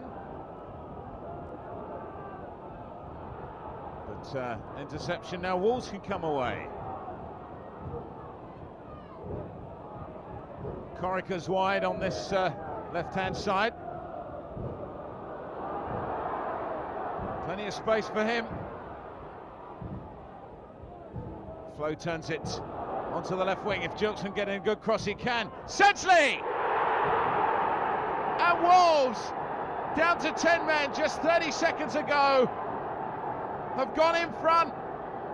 Gilks cross, Sedgley, a wonderful far post header, and Wolves ahead with 6 minutes to go. What a timely goal. You've got this impression of a board of directors who you only see sometimes at matches, sometimes on tours, and you don't really know what they do. In fact, you wonder whether they do anything. So you now know they're busy men, don't you? Well, some of them.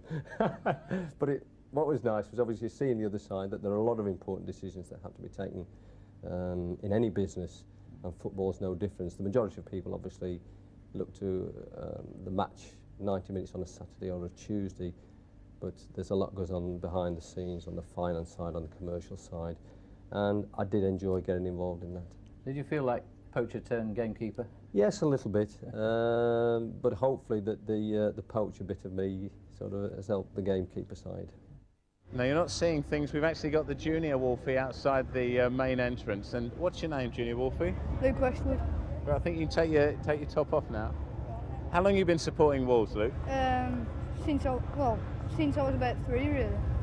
So this is the first time, though, that you've seen that they might actually get themselves into the Premiership. Yeah. How's the season been for you? What are your favourite games this year? Well, the Albion at home was quite a good one, but Bristol City away, that was the best. The 6-1, yeah? Have you got that on tape? Yeah, got that on tape. Now, who do you think is going to be the key player today for Wolves? Who are they relying on playing well? I think Harvard Flo, really. He's got a good strike on him. He's got a powerful shot and he's good, really. Memories of Colin Lee's first game in charge were rampant as Wolves went into their 35th league game of the season against a Bristol City team facing relegation.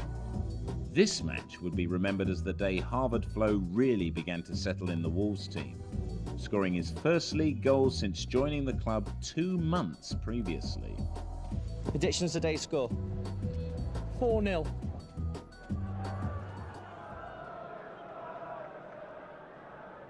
See more sand in a horse box, I don't think.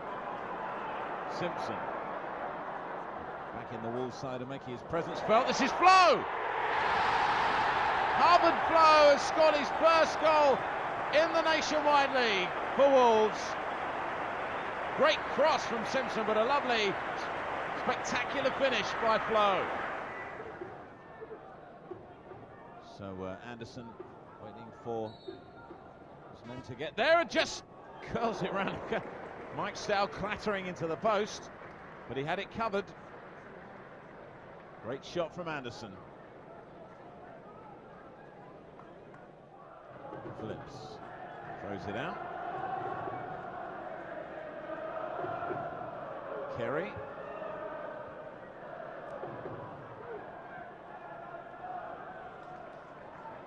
Edwards getting in trouble there. Flo. Atkins looking for Flo. Have to chase this one.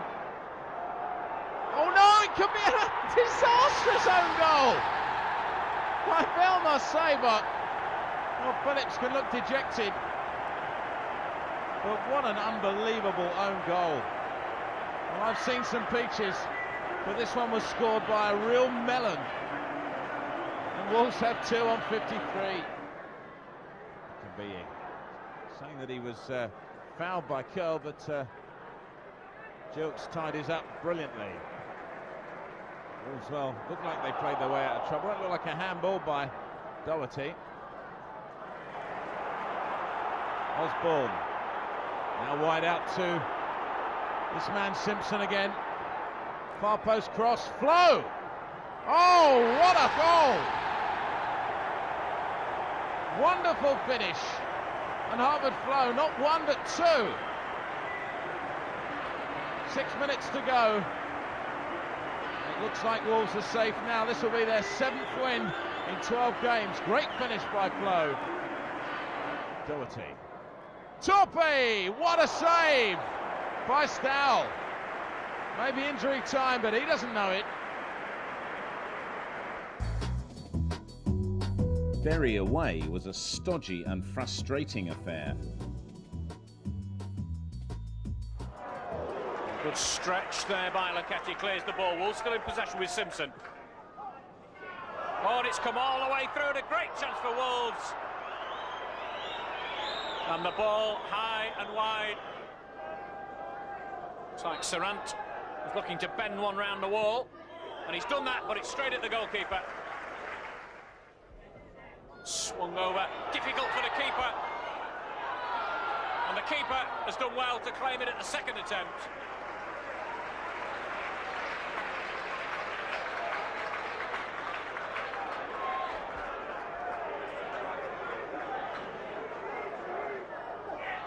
Dawes.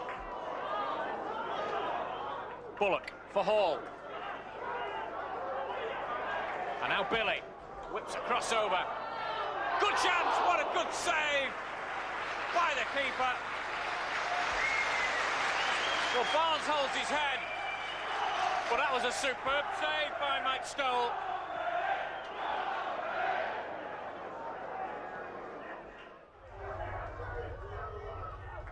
Dawes to DeJeffo, great chance, oh, good save by the keeper.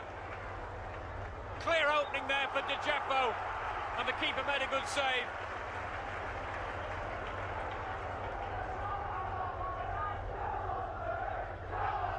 Colin, are you happy with that point? I think on reflection to the way the game went, I think, yes, I'm pleased with the point now. You know, I felt we could have got 3 points here before the game, most certainly. Barnsley were one of the sides who'd forced a rather fortunate draw earlier in the season at Molineux, so Wolves were looking to hit back, which they did in some style. They came straight down, but really have never looked this season like bouncing straight back to the Premiership. Good header from Richards. Keane. Zowie said, surely Falling's shirt being held. Moses, long ball forward. Zowie again. Van der Laan. Puts one through. Hignett gets the flick from Sharon. Off the post, and it's in! And Richards following up. Put the ball in his own net. But it was a spectacular dipping volley from Craig Hignett. Wide on the right-hand side, and that was what put the Wolves defence under pressure. And really, Richards just following up, there was nothing he could do. Scott Jones and Hignett taking their time over this one. Steve Bull's knee will be healed by the time they take this.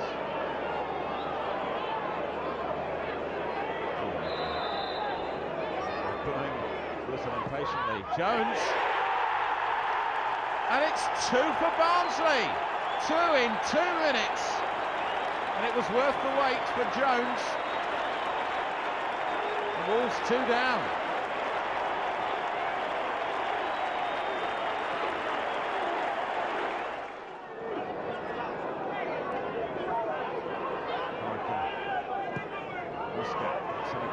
Emblen's head.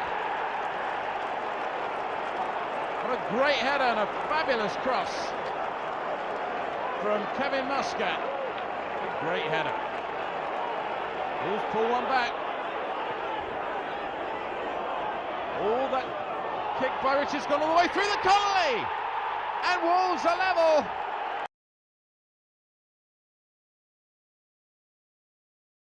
On 78 minutes. And look at Conley just on as a sub for Keane, surely having his shirt pulled by Dazal, but Wolves are level. Stow, furious kick put on there by Conley. Jukes, Curl, and Wolves haven't given up the possibility of a winner here. Corica's round the keeper. But he couldn't get it in. Very taken quickly. Jukes, that was a poor ball intercepted by Van der Laan. Now Barnsley could get in some trouble here, but Corica pushes forward. Jukes. Richards is making a run. Oh, it's bounced for him. Richards. Can he get a shot in? He can. He scored in the last minute. The man who started the scoring in this game finishes it, and Wolves ahead in injury time. Well, we obviously changed our pattern of play today, playing 3-5-2. Felt we were playing fairly well and found ourselves 2-0 down. I think we then went on and scored the goal just before half-time, which settled us down a little bit. We were still in the game then. And at half-time we were sure that, you know, if we continue to play and pass and get more efforts going in on their into their 18-yard box, that would give us a good opportunity to get something out of this game.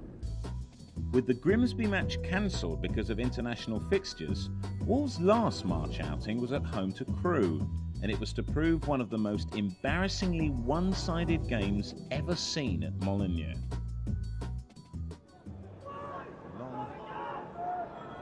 Free kick from Lightfoot. Johnson's flick on, but danger away for the moment. Connolly, oh dear, oh dear, oh dear. Well, he's already been booked, and he could be going off. And he is.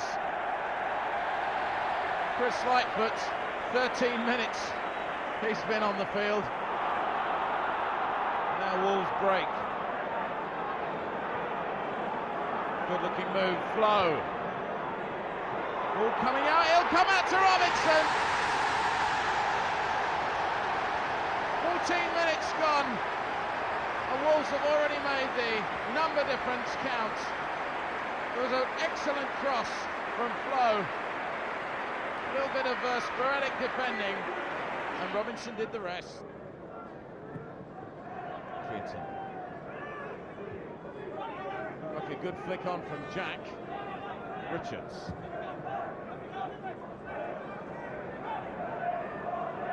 But again, it's breaking down for Crewe. It's a good ball from Robinson. Corica. Sedgley. Touch again to Jukes. Good football now from Wolves. Richards. Good touch from Muscat. Gets it back from Robinson. Lovely approach play. Muscat onto the left foot. Flo! And it's 2 for Wolves. A wonderful move, which featured almost every outfield player. Finished by Harvard Flo. Wolves 2 up.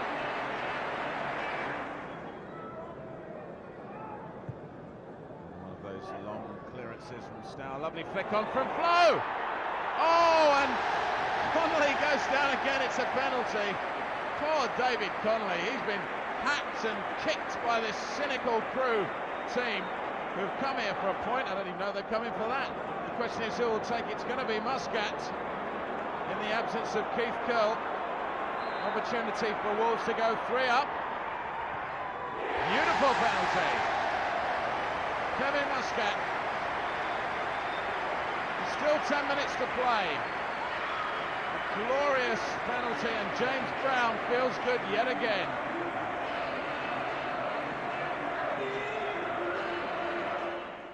Yeah, I'm enjoying myself pretty much now. I'm happy for me and also for the team that is going so well for us now. I would say this team spirit in the team now is wonderful, and yes, it's going pretty well for us now. Wolves finished the month deservedly in a playoff place once again in the division, winning 4 of their 5 games and scoring 10 goals in the process.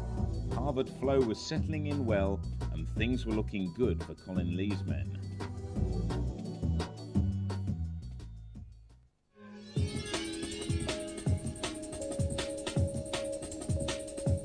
Have you travelled a long way? Well, I have actually. Of all the 3 of you, or have you met up? Yeah, from Wales. Whereabouts in Wales? Newtown. So what makes you support Wolves? It's the best, isn't it? Wolves continued their excellent form in their first game in April against a belligerent Portsmouth side that featured Wolves' old boy Steve Claridge returning for some punishment from the Boo Boys.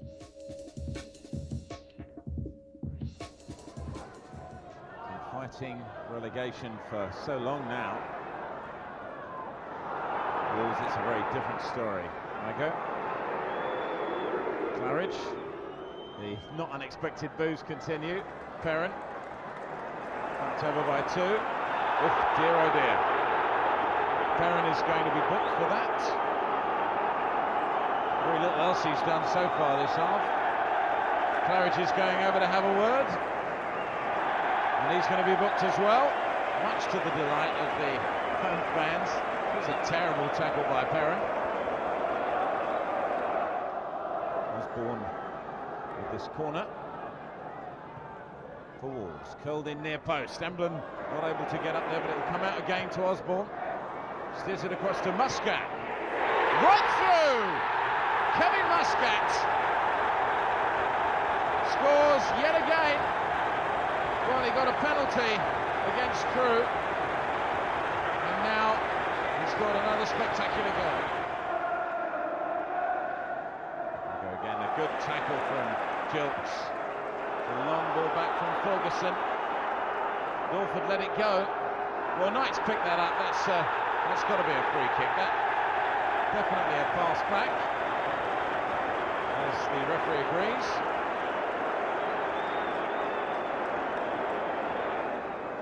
Here for Wolves. Osborne with Flo. It is just a touch to Flo.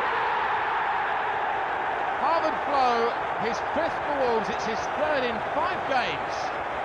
And Wolves 2 to the good on 76 minutes.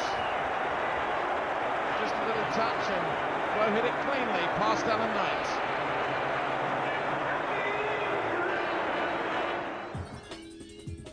Easter Monday signalled an away trip to Sheffield United and a chance for Wolves to really launch a serious challenge to the others in playoff positions in the division. Maybe a little touch there by Conway. Put in from Woodhouse.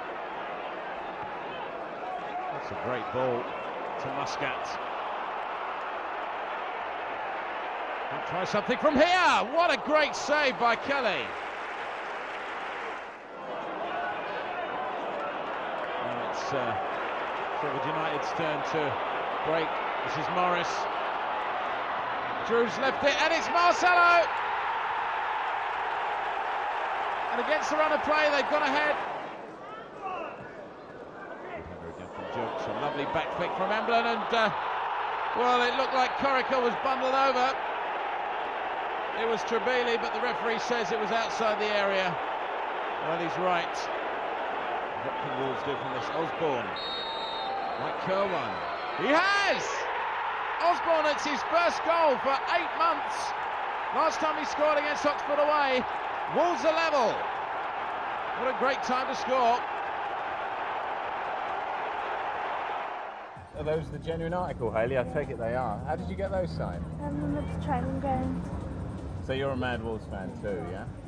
And is this the first season you've seen them all the way through? How many years have you followed them? Since I was about 7. And who's your favourite player? Right, and do you think he's going to do something today? Better. But you local boys? No. Actually, no, from Essex. You're from Essex? Yeah, all the way from Brentwood. What on earth brings you out here? Shouldn't you be supporting West Ham? No, not after the result yesterday. Well, tell us, have you both come all the way from Brentwood, yeah? Yeah, I picked him up today. Yeah. So who started this long distance Wolves following? My brother, older brother. Yeah, it sort of runs in the family. 10 years older than us, so we sort of followed on with the tradition. So you've actually personally been following him for what, the last? Probably about 10 years. So 10 years. Are you old enough to remember them in the top flight? No. I started following them when they were in Division 4. So I've seen them go from strength to strength slowly but surely over the last 12, 14 years. Yeah. A setback at Sheffield perhaps, but the other results had made it a point gained, and Wolves moved up to 5th, their best position since Colin Lee had been permanently given the manager's post. Perhaps Crystal Palace would offer the chance to fire in another promotion-worthy performance. Predictions today's score? 4-0. Ball into Connolly. Jilts. All the way by Patrick. Just to Muscat. Tried a shot, Miller fumbled it. And with Emblin and Connolly stealing in on him, he was a very relieved man. Good work from Muscat. A difficult bouncing ball. Miller did well to recover. And Palace survived.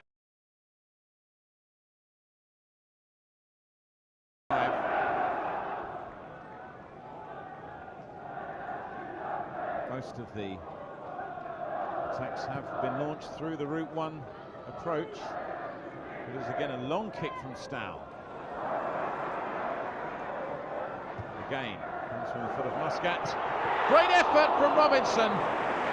Miller just footed it away. Robinson stole up on the far post, did it well, but Miller was equal to it. Again with the throw. Petrick over his own head, but get the distance on it. Close header. And now some pressure here. Corica. Woosley behind him. He's round him. This is Robinson. Oh, I thought he dropped it for a moment, but Miller clutched on. Very relieved man.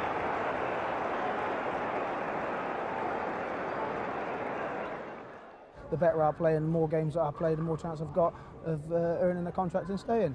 It's the case of if we get promotion, then I'd like to think I was going to stay. If we don't get promotion, I'd still like to think I was going to stay. You're happy here? Yeah, I'm very happy. I've settled in very well. It is a football club that is going to go on to bigger and better things. It's open. I can be here at the right time in the right place. And who would you pick out as your player of the season? It's got to be Avard Flow. Definitely Avard Flow. He seemed to have arrived just at the time that excellent run began.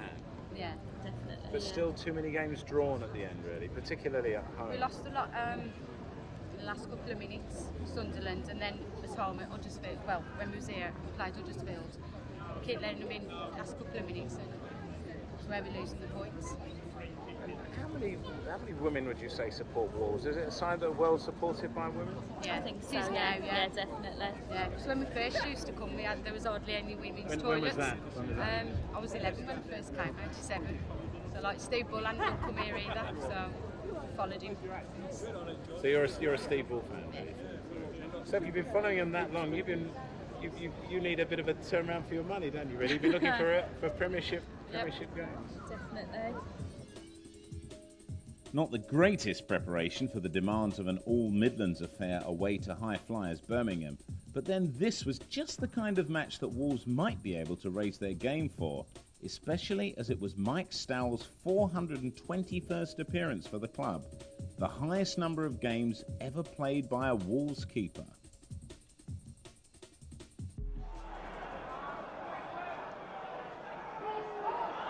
Ball forced backwards.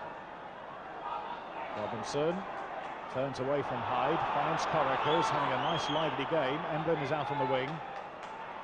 Havard Flo waiting in the centre now for the cross. It's laid back to Corica, and Wolves take the lead in the 13th minute.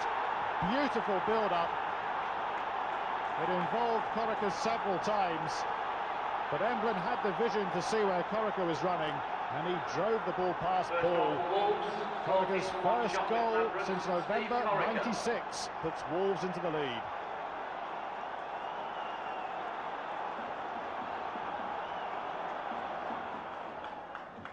Cadbury has added that much-needed urgency into the Birmingham team since coming on. Robinson trying to do his bit as well, having also come on at the same time. Bradbury. It might be Bradbury here. Oh, it's off the crossbar. How close can you get? Nearly scoring his first goal since moving on loan from Crystal Palace. It's a great honour because he was a superb keeper, and I just love him playing for this club, and hopefully I can go on and play a few more. I've seen some comings and goings, you know, in that revolving door. There's been some players and some managers and some coaches, but the one thing that stays is the support. I mean, the support's always been phenomenal and enormous, and it'll always carry on that way, you know. A fantastic performance by Wolves, setting up a unique opportunity to see off the dreaded Baggies of West Brom and ease 3 points closer to the playoffs.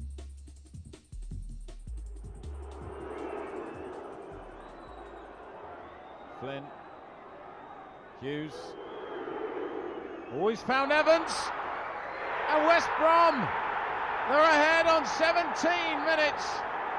It's disaster for Wolves.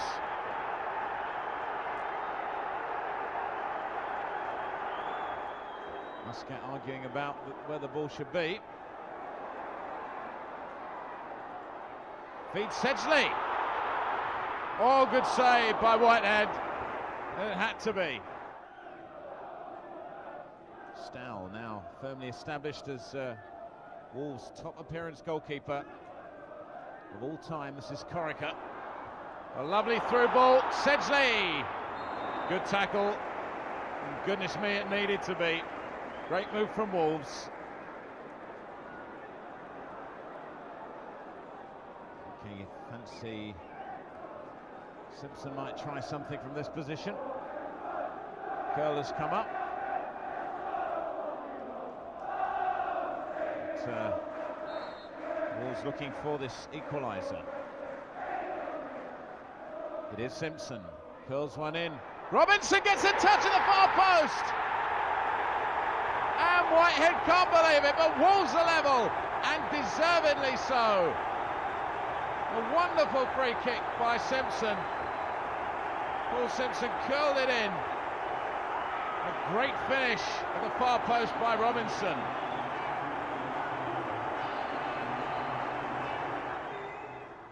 The pressure in these games, just the fact that Wolves need the 3 points. Corica's been forced wide. Potter goes up to try and sort him out. Muscat plays little 1-2, goes into the area. Oh, he's upended, and it's a penalty.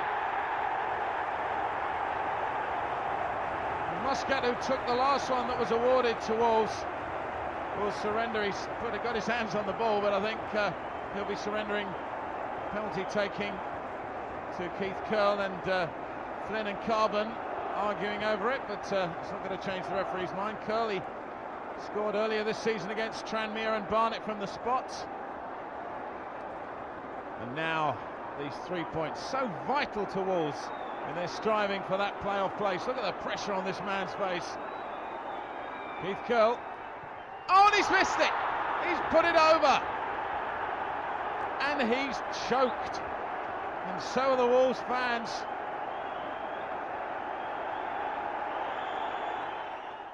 We knew it was going to be a tough game today because it was a local derby. So, you know, we'll fight it up for it. We were just unlucky with the Keith Curl's penalty, really, and that could have wrapped the game up for us. But it was just a little bit unlucky. But you know, we've got a couple of big games. We've got 3 games to go now, and you know, we need a few points really out of them. The nerves were really standing up on Wolves' skins now. A trip to playoff rivals Bolton would give the Wolves a chance to pull clear, but if they were defeated, they could probably kiss Premiership football goodbye for another season. Jensen.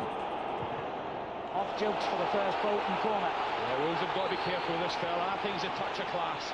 When he's on the ball, he makes great runs in behind as well. Making long striding runs, try to get in behind the Wolves defence. On the ball, class.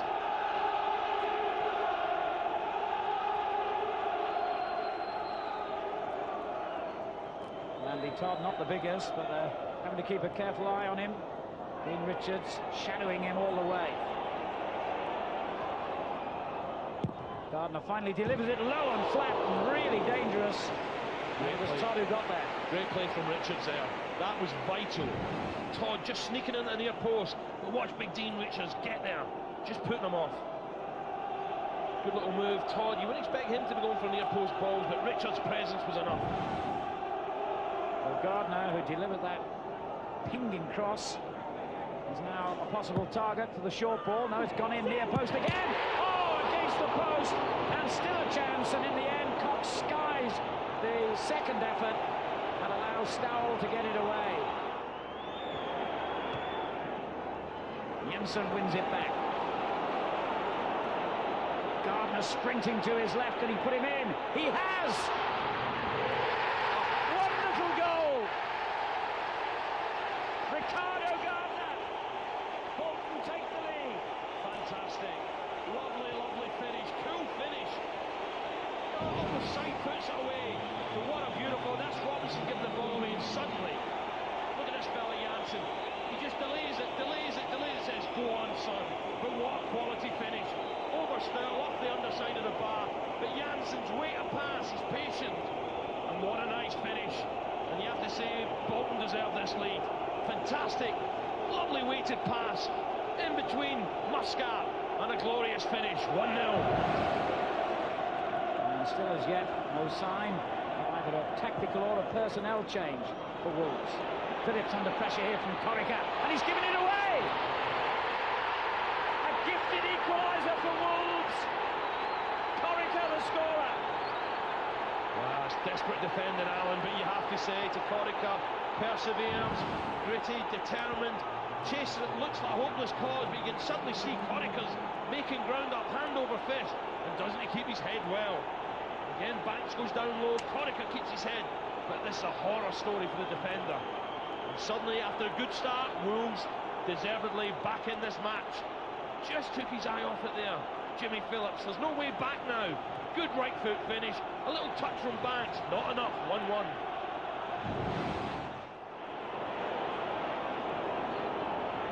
Edge of the seat time for Wolves fans. Fox got up, it's come to Gardner, and struck into the crowd against the bar. Oh, unbelievable. Well, it's moments like that that can have such an influence on an entire season.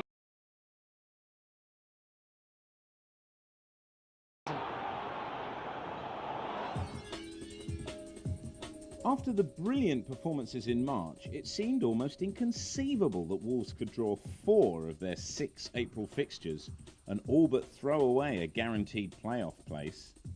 Now in 7th position, they needed to win both of their remaining fixtures to have any chance of extending their season.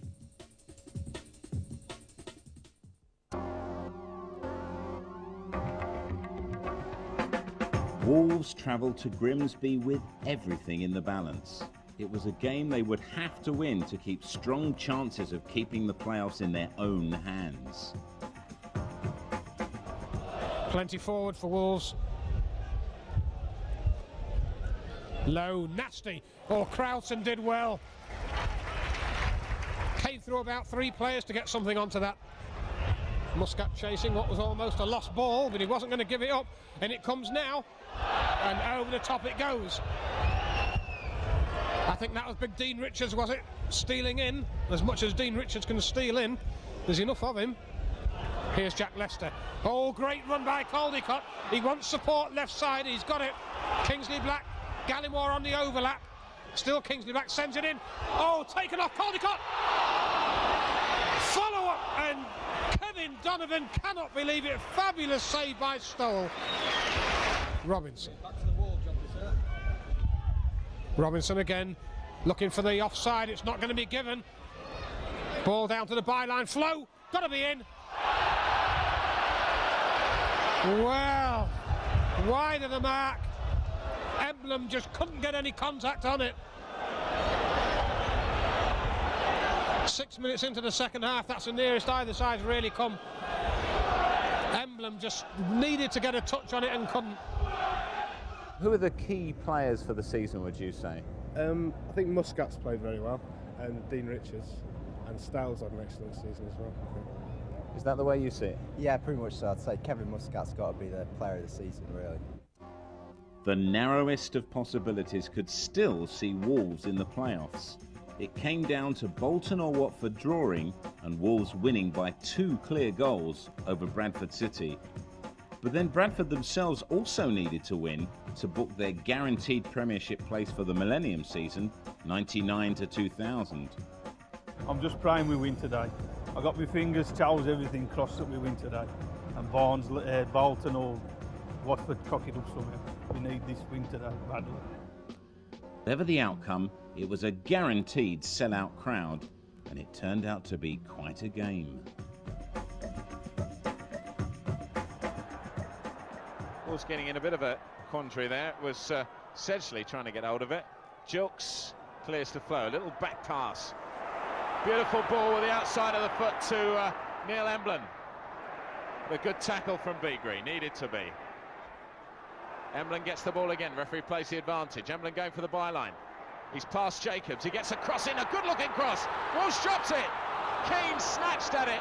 It's a corner. 10 minutes into the game and the fans go wild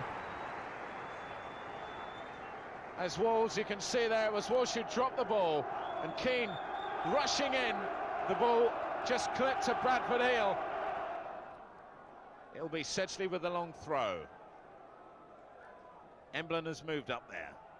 Flows up there. Simpson, can he turn it back? He'll come to Emblem, he's got a header in and challenging on the line, he's hit the crossbar, it could be a goal, it is! It's a goal for Wolves, and Haven Wolverhampton has scored his 6th of the season, and Wolves are ahead on 12 minutes. It had to happen, a challenge on the line, Gary Walsh, and he couldn't keep it out, he couldn't get hold of it. Robbie Keane involved, and then Flo headed home. Wolves ahead on 12 minutes. And Flo just in that position where you'd expect him to be.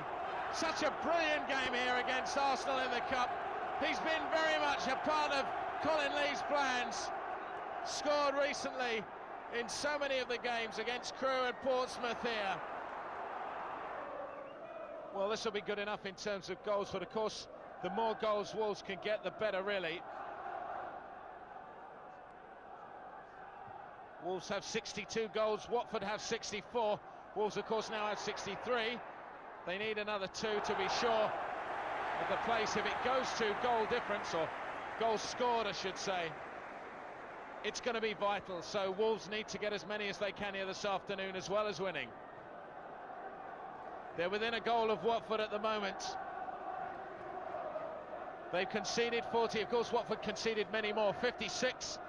So really, let's see the Wolves get another perhaps as the ball came across. Keane looking to go wide, he does, curls one in, he got into an excellent position but got too much way on the ball. and in the end sailed over Gary Walsh's crossbar. Bolton, that's exactly what they needed, that goal at Portsmouth. If Watford draw, of course, they'll have 75 points. Wolves could still overhaul them. This is Beagrie. He's got a clear shot on goal and he scored for Bradford. Peter Beagrie, the Wolves defence absolutely flat-footed, and Beagrie has brought Bradford back into the game on 25 minutes. Terrible defence. Peter Beagrie, and you won't see a happier player.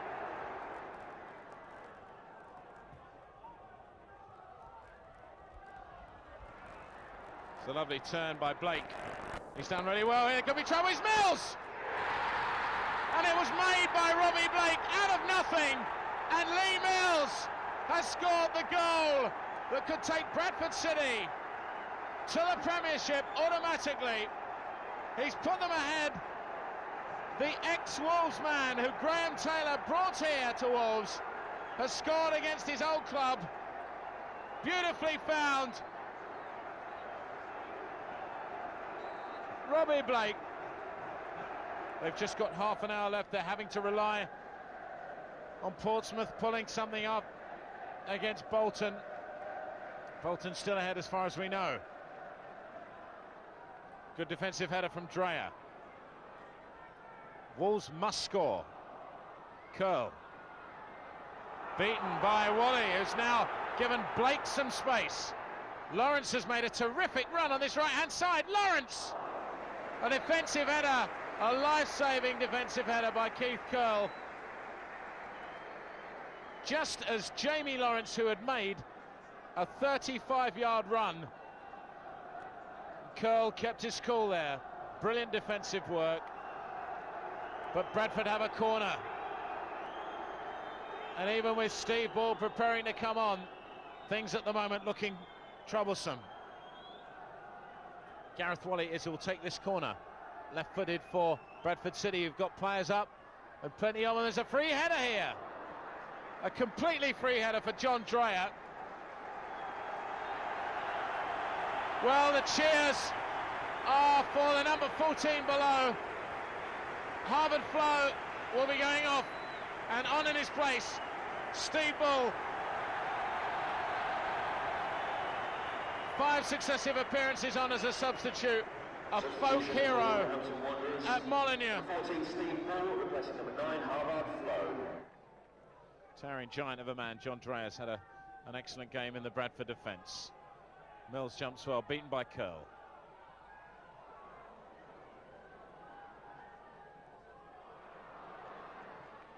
The ball comes in and Curl needed to get to that. Mills has beaten him to it.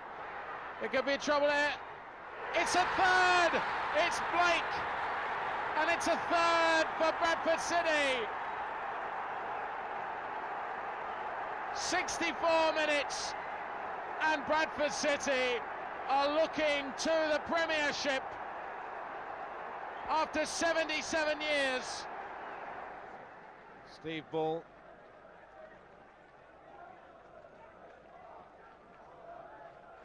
th goal against Bradford City last year.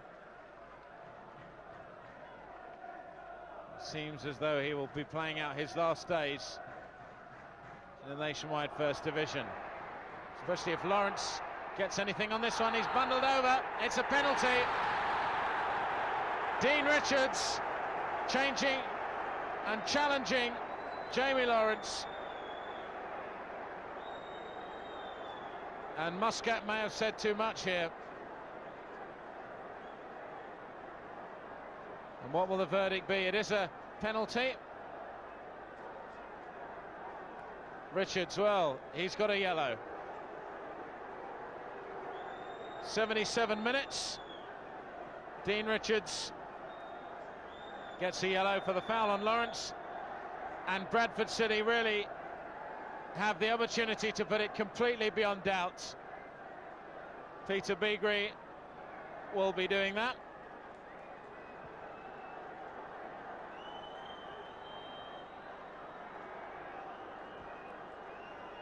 77 minutes gone. This for the Premiership. Oh, what a save! What a magnificent save by Stahl. One of the great penalty saves, for what it's worth. One of the high points of the season, a man who's played all season for Wolves. What a magnificent penalty save. There's nothing wrong with a penalty from Beagrie. We have 10 minutes to play. Sedgley finds Muscat. Muscat, a little ball through to Emblin, who takes it down, chests it down. Steve Bull. A little flick through. It's a goal! It's Simpson, and Wolves are back in it.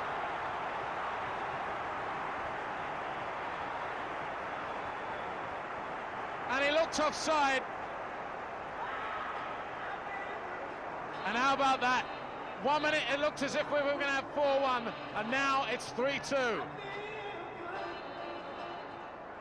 And well taken by Simpson, well found by Steve Bull, as it is Wolves with 5 minutes left to get something out of this game. Richards, not a good ball. Lawrence came out well. Wolves have a free kick. Want to take it quickly. Robinson. And Simpson, it seems, fancies his chances from this position. Paul Simpson just scored the 1 goal this season against Port Vale at home in the 3-1 win. Muscat might try something. He scored a classic here against Ipswich. A great looking shot is in the post! And Simpson hits the post with a beautifully struck free kick. How unlucky can you get? Muscat. Gary Wolves completely beaten. Wolves have a throw, taken quickly. Corica. It's it! That's it! Bradford City are in the FA Carling Premiership. It makes no difference that Ipswich have won against Sheffield United. Wolverhampton Wanderers will next season be playing football in the Nationwide First Division, and it's heartbreak for Steve Bull and for the Wolves players, but it's elation and joy for Bradford City and Stuart McCall's men, managed by Paul Jewell.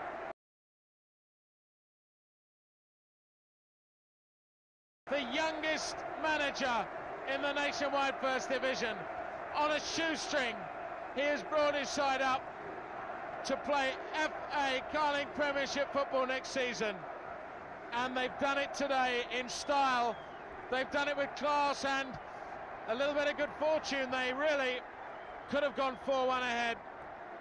Peter Beagrie had a penalty on 77 minutes, but Mike Stahl made a superb save just 3 minutes later. Paul Simpson put Wolves back in the frame at 3-2, but it was just too much to ask. Keith Curle went over with a bad injury again, after a knock against Jamie Lawrence. And look at the Bradford players and look at the Wolves players. The Wolves players are dejected. Kevin Muscat happy to shake people's hands, but the Wolves fans and players can feel nothing of the elation that Bradford now feel.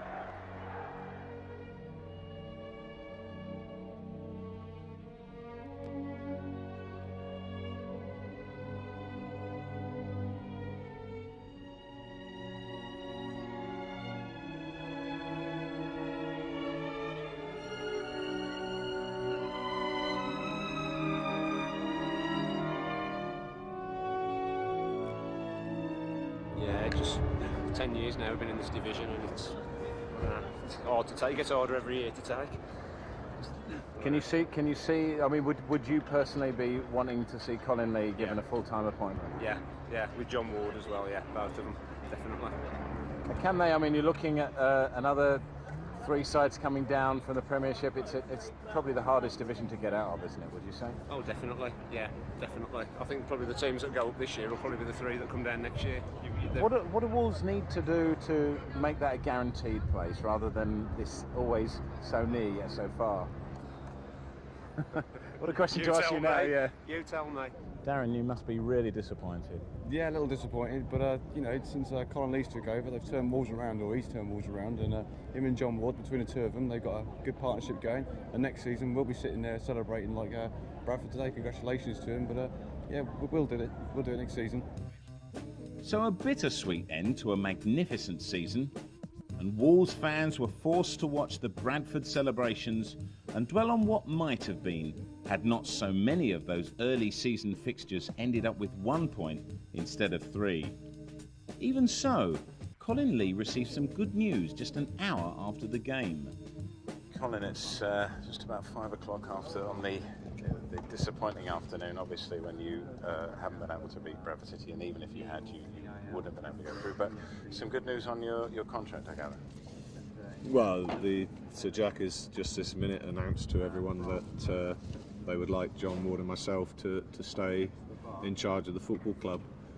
What length of time or conditions, I don't know, because that's only just been announced, but it's caught myself and John by surprise, to be honest. So you know, obviously we're delighted that we've now got some sort of employment for next season anyway, but you know, there's a lot of talking to be done over the next few days, obviously, and you know, it's come out of the blue, really. I didn't think that after a game like today that an announcement would have been made like that, but it has done, and obviously I'm very, very pleased. We've just fallen short of the playoffs, so it means that we've got to improve the team. Now you can do that. You can only do that by well, there's lots of different ways of doing that, I suppose. One is that you get the money to spend on players. The other is that you've got to wheel and deal in the transfer market. I think even in the transfer market, at times you've got to be a little bit fortunate. The right player comes up, you know, you take him and he turns out right. And who would you pick out as your player of the season? There could be a tie maybe somewhere along the line. Fans' vote is Muscat versus Keane at the moment, that's what I hear. Yeah, well, Keane obviously scored a lot of goals in important games. I think he's probably suffered over the last few games, but no, he's had a very good season for a young 18-year-old lad. Kevin Muscat's had probably his most consistent season. I think Mickey Stoll's had a very, very good season. Fantastic penalty today. Yeah. I think you can go through the whole lot. Neil Emblem playing here, there and everywhere and doing everything he can to get results for us. I think Cole Robinson, for a young lad's had a tremendous season. Simon Osborne, who's proven his worth here many times this season. I'm going to leave someone out in a minute, yes. and I'm going to get in I trouble. can see you trying to work through this. Before I put you on the spot about that, finally, I mean, the fans, obviously, that's one of the special things about Wolves. Have you got a message for them as they'll be watching this on the end of season video? Well, the message is that, you know, I've really appreciated their support for the last 6 months. I think there were a few unsure when I took the job on, and quite rightly so. You know, I was as shocked as what they were, because I thought I would be leaving, you know, but today was fantastic. The reception at the end, even though it was disappointment, the reception, I think nearly everyone stayed here, and you know, we appreciate that. We appreciate their support, and I just wish we could have given them the playoffs to look forward to, but it wasn't to be. But you know, thanks to everyone for turning up, and most certainly for supporting me, because fantastic, it's been superb. Yeah. So disappointing end to the season for Wolves, but plenty to look forward to, especially now that Colin Lee, the fans' choice, is the full-time manager of the club, and maybe they can look forward to promotion for next year, the millennium, 1999-2000. Thanks for watching. You'll still be putting a few beers away tonight, I would think, in drowning your sorrows. We've got a 4-hour journey home now. Oh, so where's home? Pynton, Devon. So, oh dear. So it's going to be a hell of a trying journey. Well, have a beer for us when we'll you get do, there. yeah.